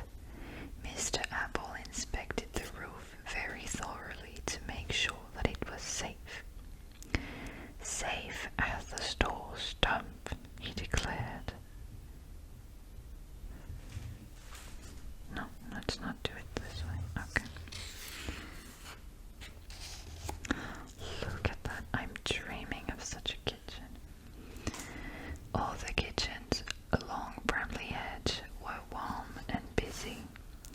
Hot soups, punches and puddings bubbled, and in the ovens pies browned and sizzled.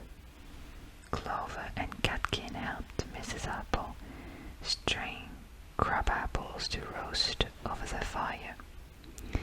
If you hear a sand-ish kind of sound, it's my cats. They just went to the toilet and they make noise in their litter box.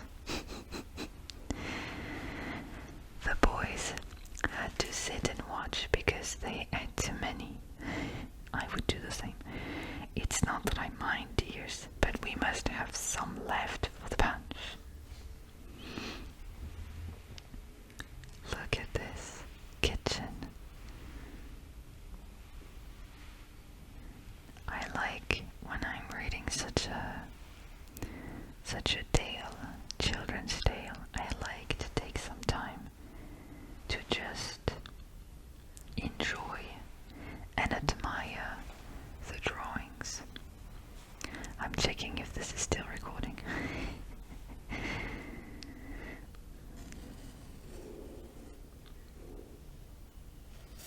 That's really, really beautiful.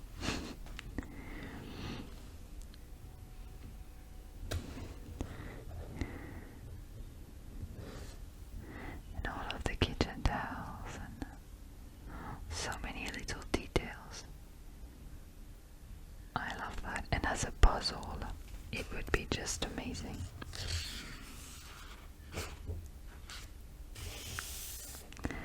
The glowworms were put in charge of the lighting. Mr. Toadflax fetched them early from the bank at the end of the hedge, for Mrs. Apple had insisted that they should have a good supper before their long night's work began.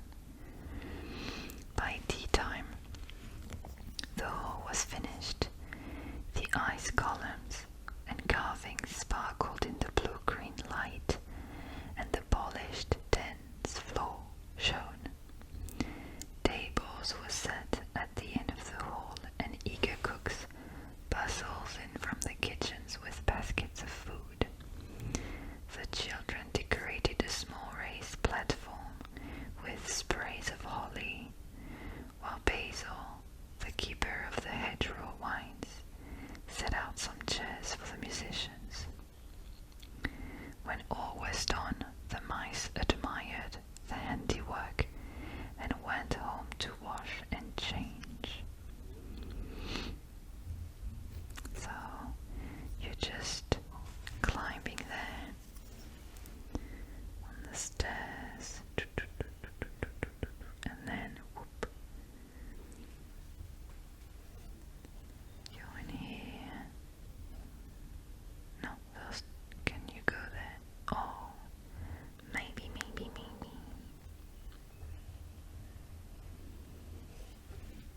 And they are here on the platform they made, and there are sparkles all around the ice columns.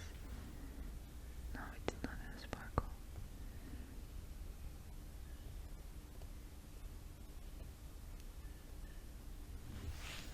Oh, and they're formal.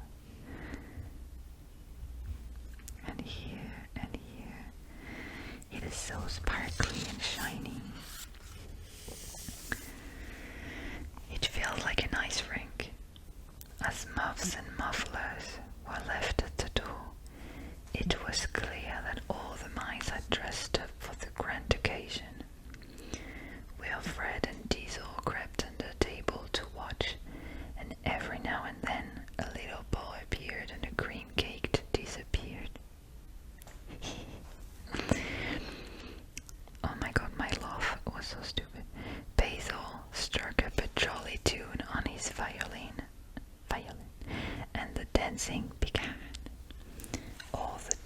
eyes were very fast and twirly, and were made even faster by the slippery ice floor.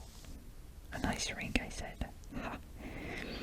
Wilfred and Diesel whirled their sisters round so quickly that their balls left the ground. I don't feel very well, said Clover, looking rather green.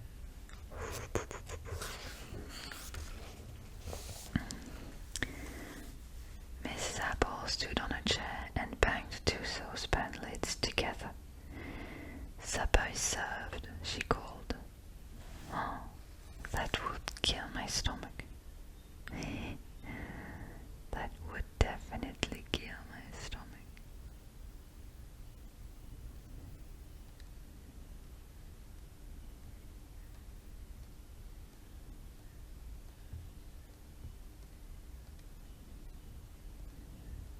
I love to do that.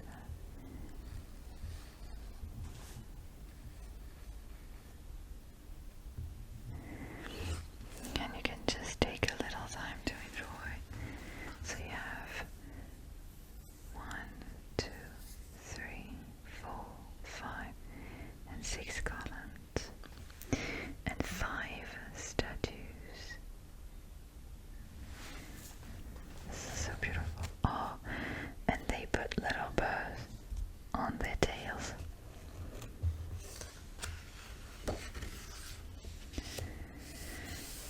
The eating and drinking and dancing carried on late into the night.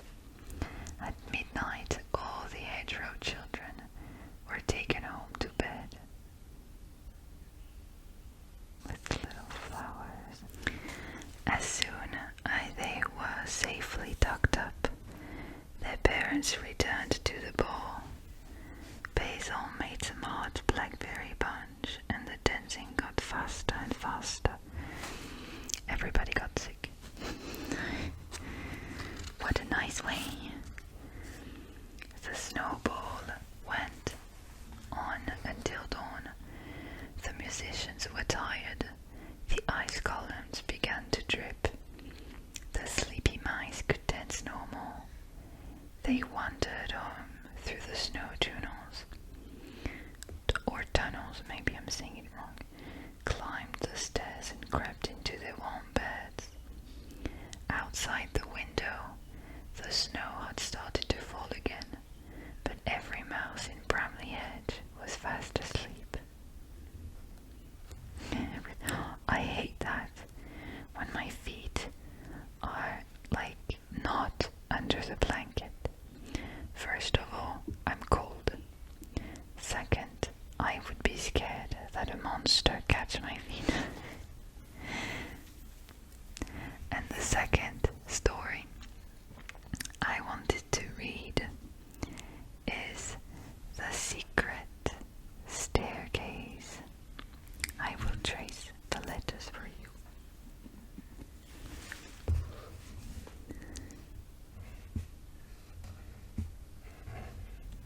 The Secret Staircase. It is another Christmas/winter tale, because when I just checked the different stories from this book, I noticed that 2 of the stories were for Christmas. Christmas and winter. So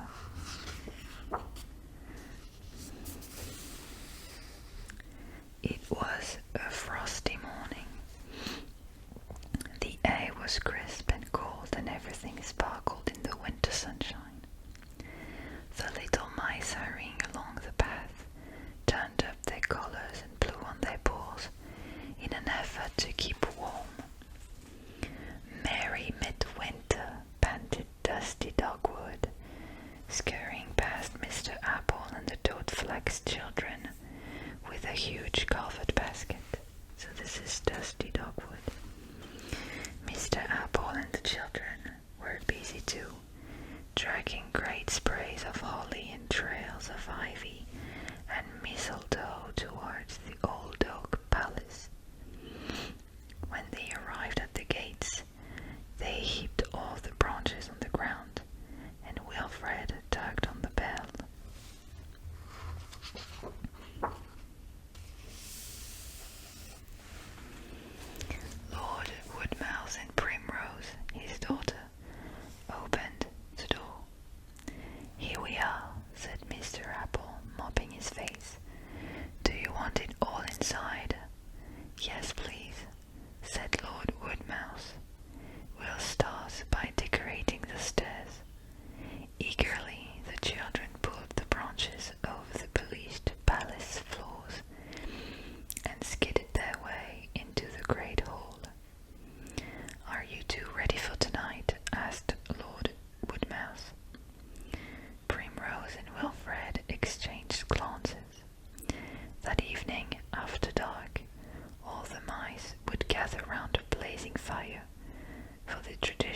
this wherever you like. Look at this huge palace. Yes, indeed, it's a palace. You have Christmas trees.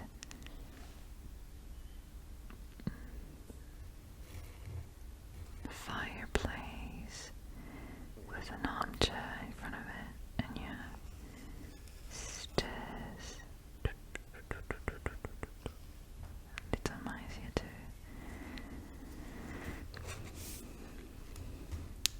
Ah, okay. I don't want to damage the pages. Living Clover, Catkin, and Diesel to go back to the wood with Mr. Apple, or Clover, I don't know. Primrose and Wilfred took themselves off to a corner of the hall and began to go through their lines. When the days are the shortest, the nights are the coldest, began Primrose, drawing an imaginary cloak around her. The frost is the sharpest, the year is the oldest, continued Wilfred. Look out, you two, interrupted Basil, bustling past with some bottles.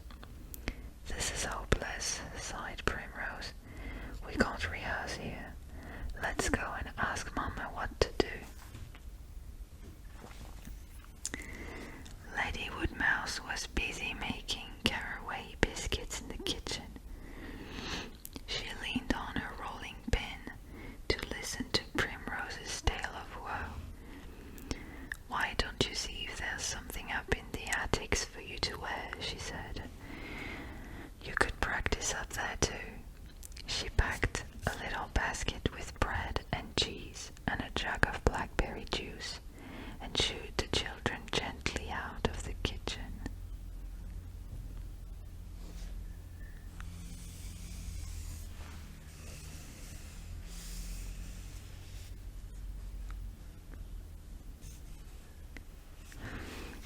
I'm taking a few minutes to appreciate the drawing.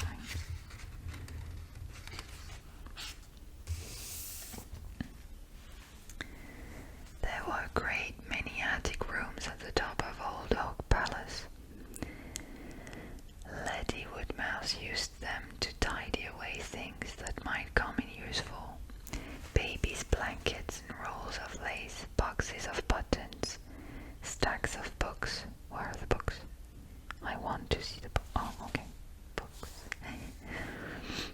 Broken toys, patchwork quilts, pudding cloth, and old saucepans were all crammed together, higgledy-piggledy on the shelves. Is this a ghost? No, I'm joking. But it is, I think it's a painting of an ancestor or something. Maybe it's just a painting of their mom, but maybe it's also a painting of their ancestor. Even if they say that it's higgledy-piggledy, I still find that when you're looking for something you can find it. I don't know, maybe not.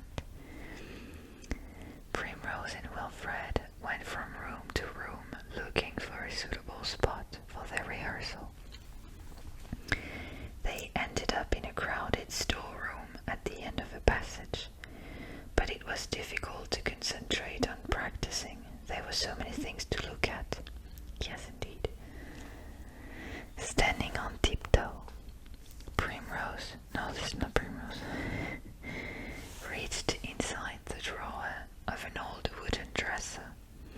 In it, she found some bundles of letters tied up in pink ribbon, but she couldn't read the writing, and as it's rude to read other people's letters, she put them back.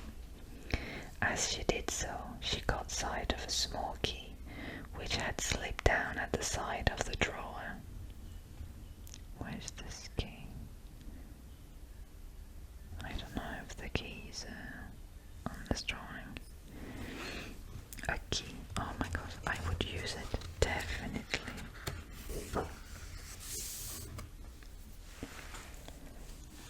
Look at this, Wilfred. cried excitedly. Let's see. Oh, it's only an old key, said Wilfred. Is it time for lunch? Primrose said nothing, but she slipped the key into a pinafore pocket before setting out the picnic on the floor. Do you think this would make a cloak? Said Wilfred, his mouth full of bread and cheese. He had seized the end of a long green curtain and was winding himself up in it. Winding. As he turned towards Primrose, he caught sight of a small door hidden behind its folds. Where does this go to, Primrose? He asked. I don't know, replied Primrose, scrambling over some boxes. Does it open? Wilfred pushed. The door was locked. He peeped through the keyhole and saw another flight of stairs on the other side of the door. It's no good, he said disappointedly. We can't get in. If there's a keyhole, there must be a key, said Primrose, and I think I have it here. She reached inside her pinafore pocket and handed the little key to Wilfred. He tried it in the lock. It fitted perfectly, and the door swung open.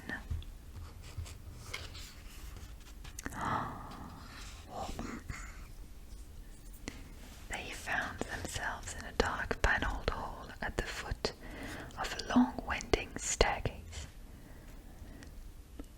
The stair carpet must once have been beautiful, but now it was tattered and covered with dust. So they were here, I think, with a green curtain. No one can have been up here for years and years, whispered Primrose. Shall we see what's at the top? Wilfred nodded, so up the stairs they went, round and round. Primrose kept close behind Wilfred. She couldn't help feeling a little nervous. Suddenly, the stairs came to an abrupt end. They were standing in yet another hall, and there ahead was yet another door, but this time it was huge and richly carved. They went up to it, and Wilfred gave it a push. As the door opened, the children stared about them in amazement.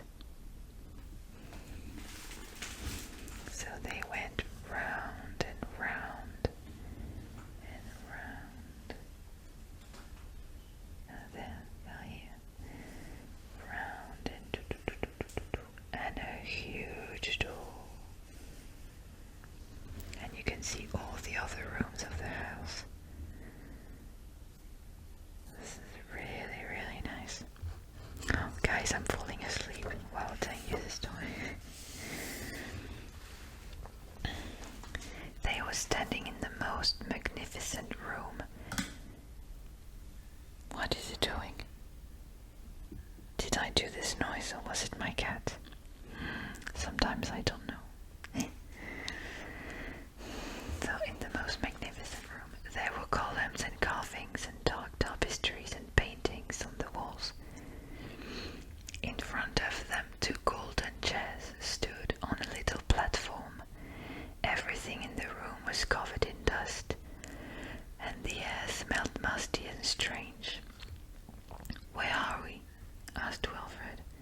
I don't know, whispered Primrose. I have never been here before.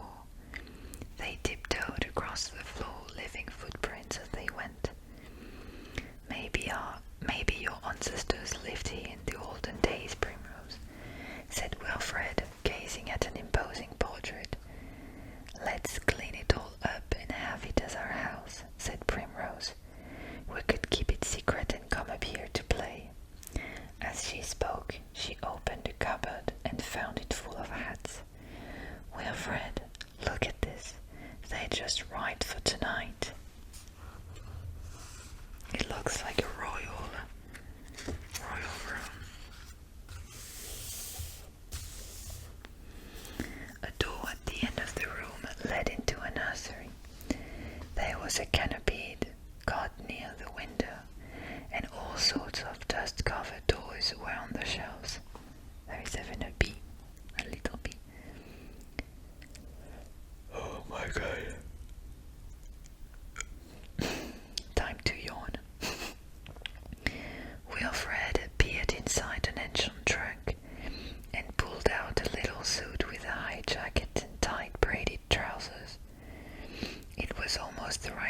clothes for him. Neatly folded beneath it were dresses and cloaks, waistcoats and shawls, some trimmed with gold and others studded with shining stones. The children held them up, one after another, and each chose an outfit for the evening and tried it on. Perfect, and now we must practice. Let's finish exploring first, said Wilfred. I think he's right, that little dude is right. They seemed to be in a whole suite of rooms. Wrong part of the stick. There was a dining room, a butler's pantry, a small kitchen and several other bedrooms. The bathroom was particularly grand with a tiled floor, and high windows. Wilfred rubbed the mirror clean and made faces at himself, whilst Primrose leaned over the side of the bath to try the taps. No water came out. When the days are the shortest, the nights are the coldest, she recited. Her voice sounded loud and echoey. Wilfred joined in, and they went through their lines again and again, until they were word perfect. Outside, the red sun was sinking low in the frosty air. What was he doing? And the bathroom was filled with shadows. It's getting late, said Primrose. If we don't hurry, we'll miss the log. They picked up their clothes and scampered over the dusty floors to the door. Oh my gosh, I love this. Down the stairs they ran, round and round, down and down, till they found themselves back in the storeroom. They locked the door with the little key and replaced it in the drawer. Also, they were here. No, where were they? Yeah, I think they were here. And they went up until there. So it's in the middle of the book, but they traveled there and then unto this magnificent room, and then pantries and bathrooms and nursery. They crept along the corridors to Primrose's room, taking care to keep out of sight. Primrose opened her window. They could just hear the caroling of the mice as the midwinter log was pulled along the hedge. That's a huge log. There was no time to change, so they threw on their cloaks to hide their costumes and ran to join the crowd at the palace gates. Mr. Apple and Dusty Dogwood headed the procession, lanterns held high. Roast the chestnuts, heat the wine, pass the cups along the line. Gather round, the log burns bright. It's warmest dose inside tonight, sang the mice as the log came into view. Diesel, Clover, and Catkin were perched on the huge branch, and as it was dragged up to the palace gates, Primrose and Wilfred scrambled up behind. Here they are, I think, because he's in green and beige, and she's in red, and they're exactly the same over here, so I think here they are.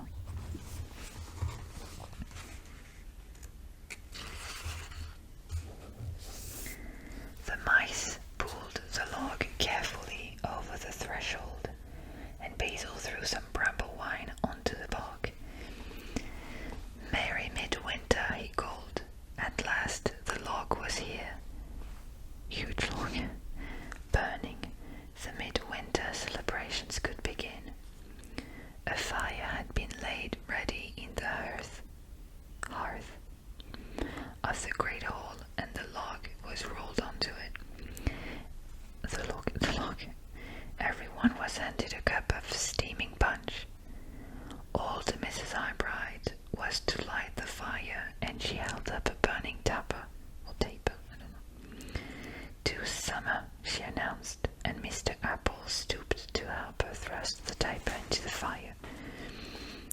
summer, echoed the mice. The bright flames licked the mossy bark, and soon the log was ablaze. The mice helped themselves to supper, which was spread on a table near the fire, and Basil refilled their cups. "Why don't you take off your cloak, dear?" said Lady Woodmouse. "It's very hot here by the fire." "Not just yet, Mamma," said Primrose. "I'm still a bit chilly." "You are a liar." When they had eaten all they could, they drew their chairs up round the hearth.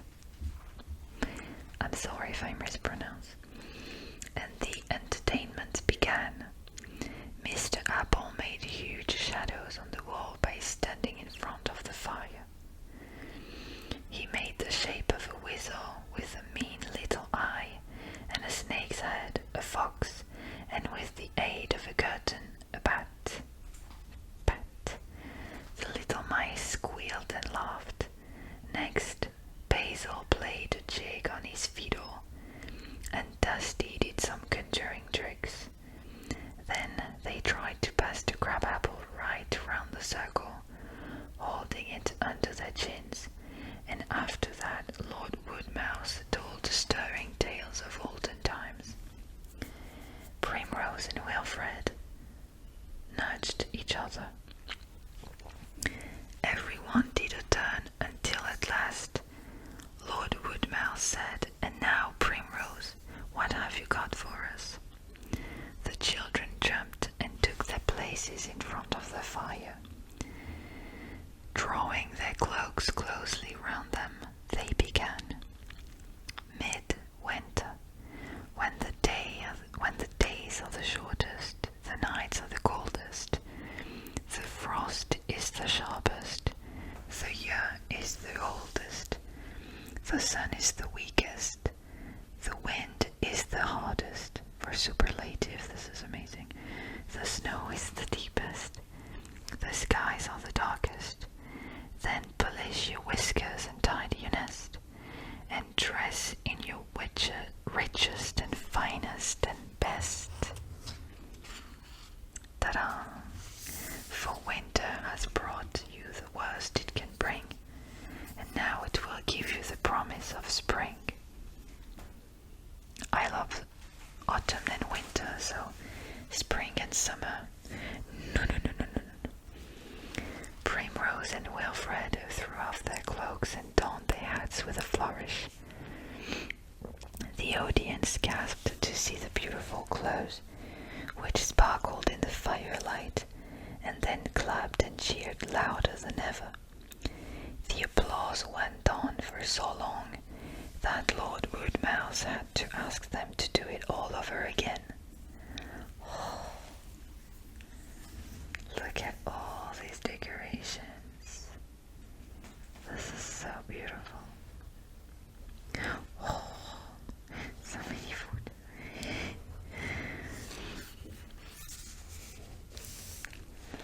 At last, always the wrong side of the stick. At last, Primrose and Wilfred went back to their seats. "That was wonderful," whispered Lady Woodmouse, hugging her. "Wherever did you find those beautiful clothes?" Primrose glanced quickly at Wilfred. "In the attic," she mumbled, hoping that her mother would not ask any more awkward questions. Luckily, at that moment, Basil started to tell one last story, and everyone settled down to listen.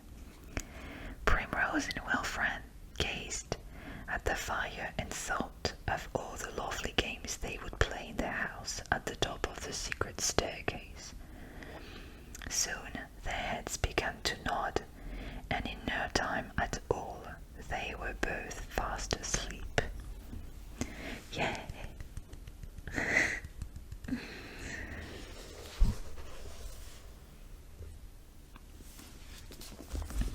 So, I hope you like this video of me reading and telling jokes, as always, in my whispering but audible whispering So if you would want another reading video like this, but binaural or inaudible whispering or soft spoken or anything else, just please feel free to tell me in the comments down below. I would be very, very happy to do that for you. So don't hesitate to tell me if you liked this reading session. I've never done that as I'm starting my channel. I started my channel early October, so it's my, well, a bit later, but it's my 2-month anniversary. So I hope you liked this video. Don't forget to subscribe, like if you liked this video, comment and share this video if you want further people to watch it, if they may like this video as you did. And hope to see you in the next video. And before I leave, Merry Christmas and Happy New Year 2024. Bye guys. Bye. Bye guys. Bye.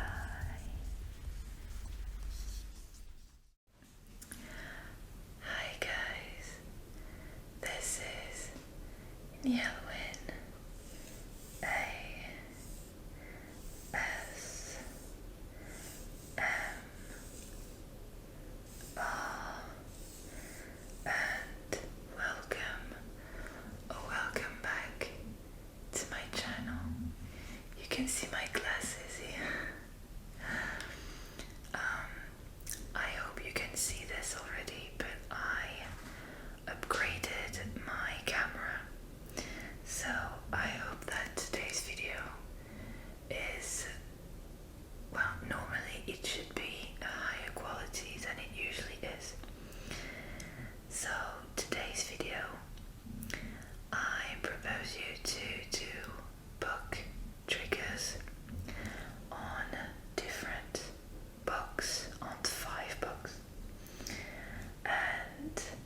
books.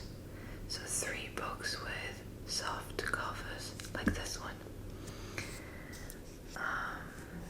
So I intended to do tapping and other book triggers on two other books that have hard covers, both of them. So the last 2 books, I'm going to do them in another video. I will wait for the white noise in the background to stop. And I think I will put them in another video to divide this into 2 different videos. And if you want to have the 2 videos into one, that is going to be very long, but if you want it, I can do this. So please tell me in the comments if you want the 2 videos, the 2 different ones, to be into one.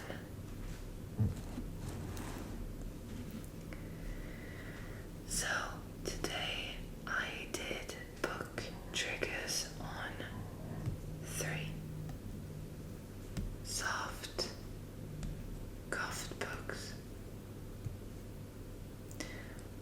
1, 2, and 3. So on this one, and this one. So this is enemies to lovers, as far as I've heard. This one is for children and teenagers above 9 years old, and it's in English. And this one is a manga. I wanted to have different types of books for today's video. I think I did it correctly. And in the next video, I'm going to be doing book triggers on hard covers. And also please tell me in the comments, what do you prefer between soft covers and hard covers? Because personally, I have a preference. Maybe, I'm not sure yet, but I think I have a preference for soft covers books. So for these triggers that I made today. So next week you will have the end of this video, but on the hard covers. And if you want, I can do a whole video combining the soft covers and the hard covers. But please tell me in the comments. If you don't want, I will not do it. But if you want, I will be very pleased to do it. So I hope you liked today's video.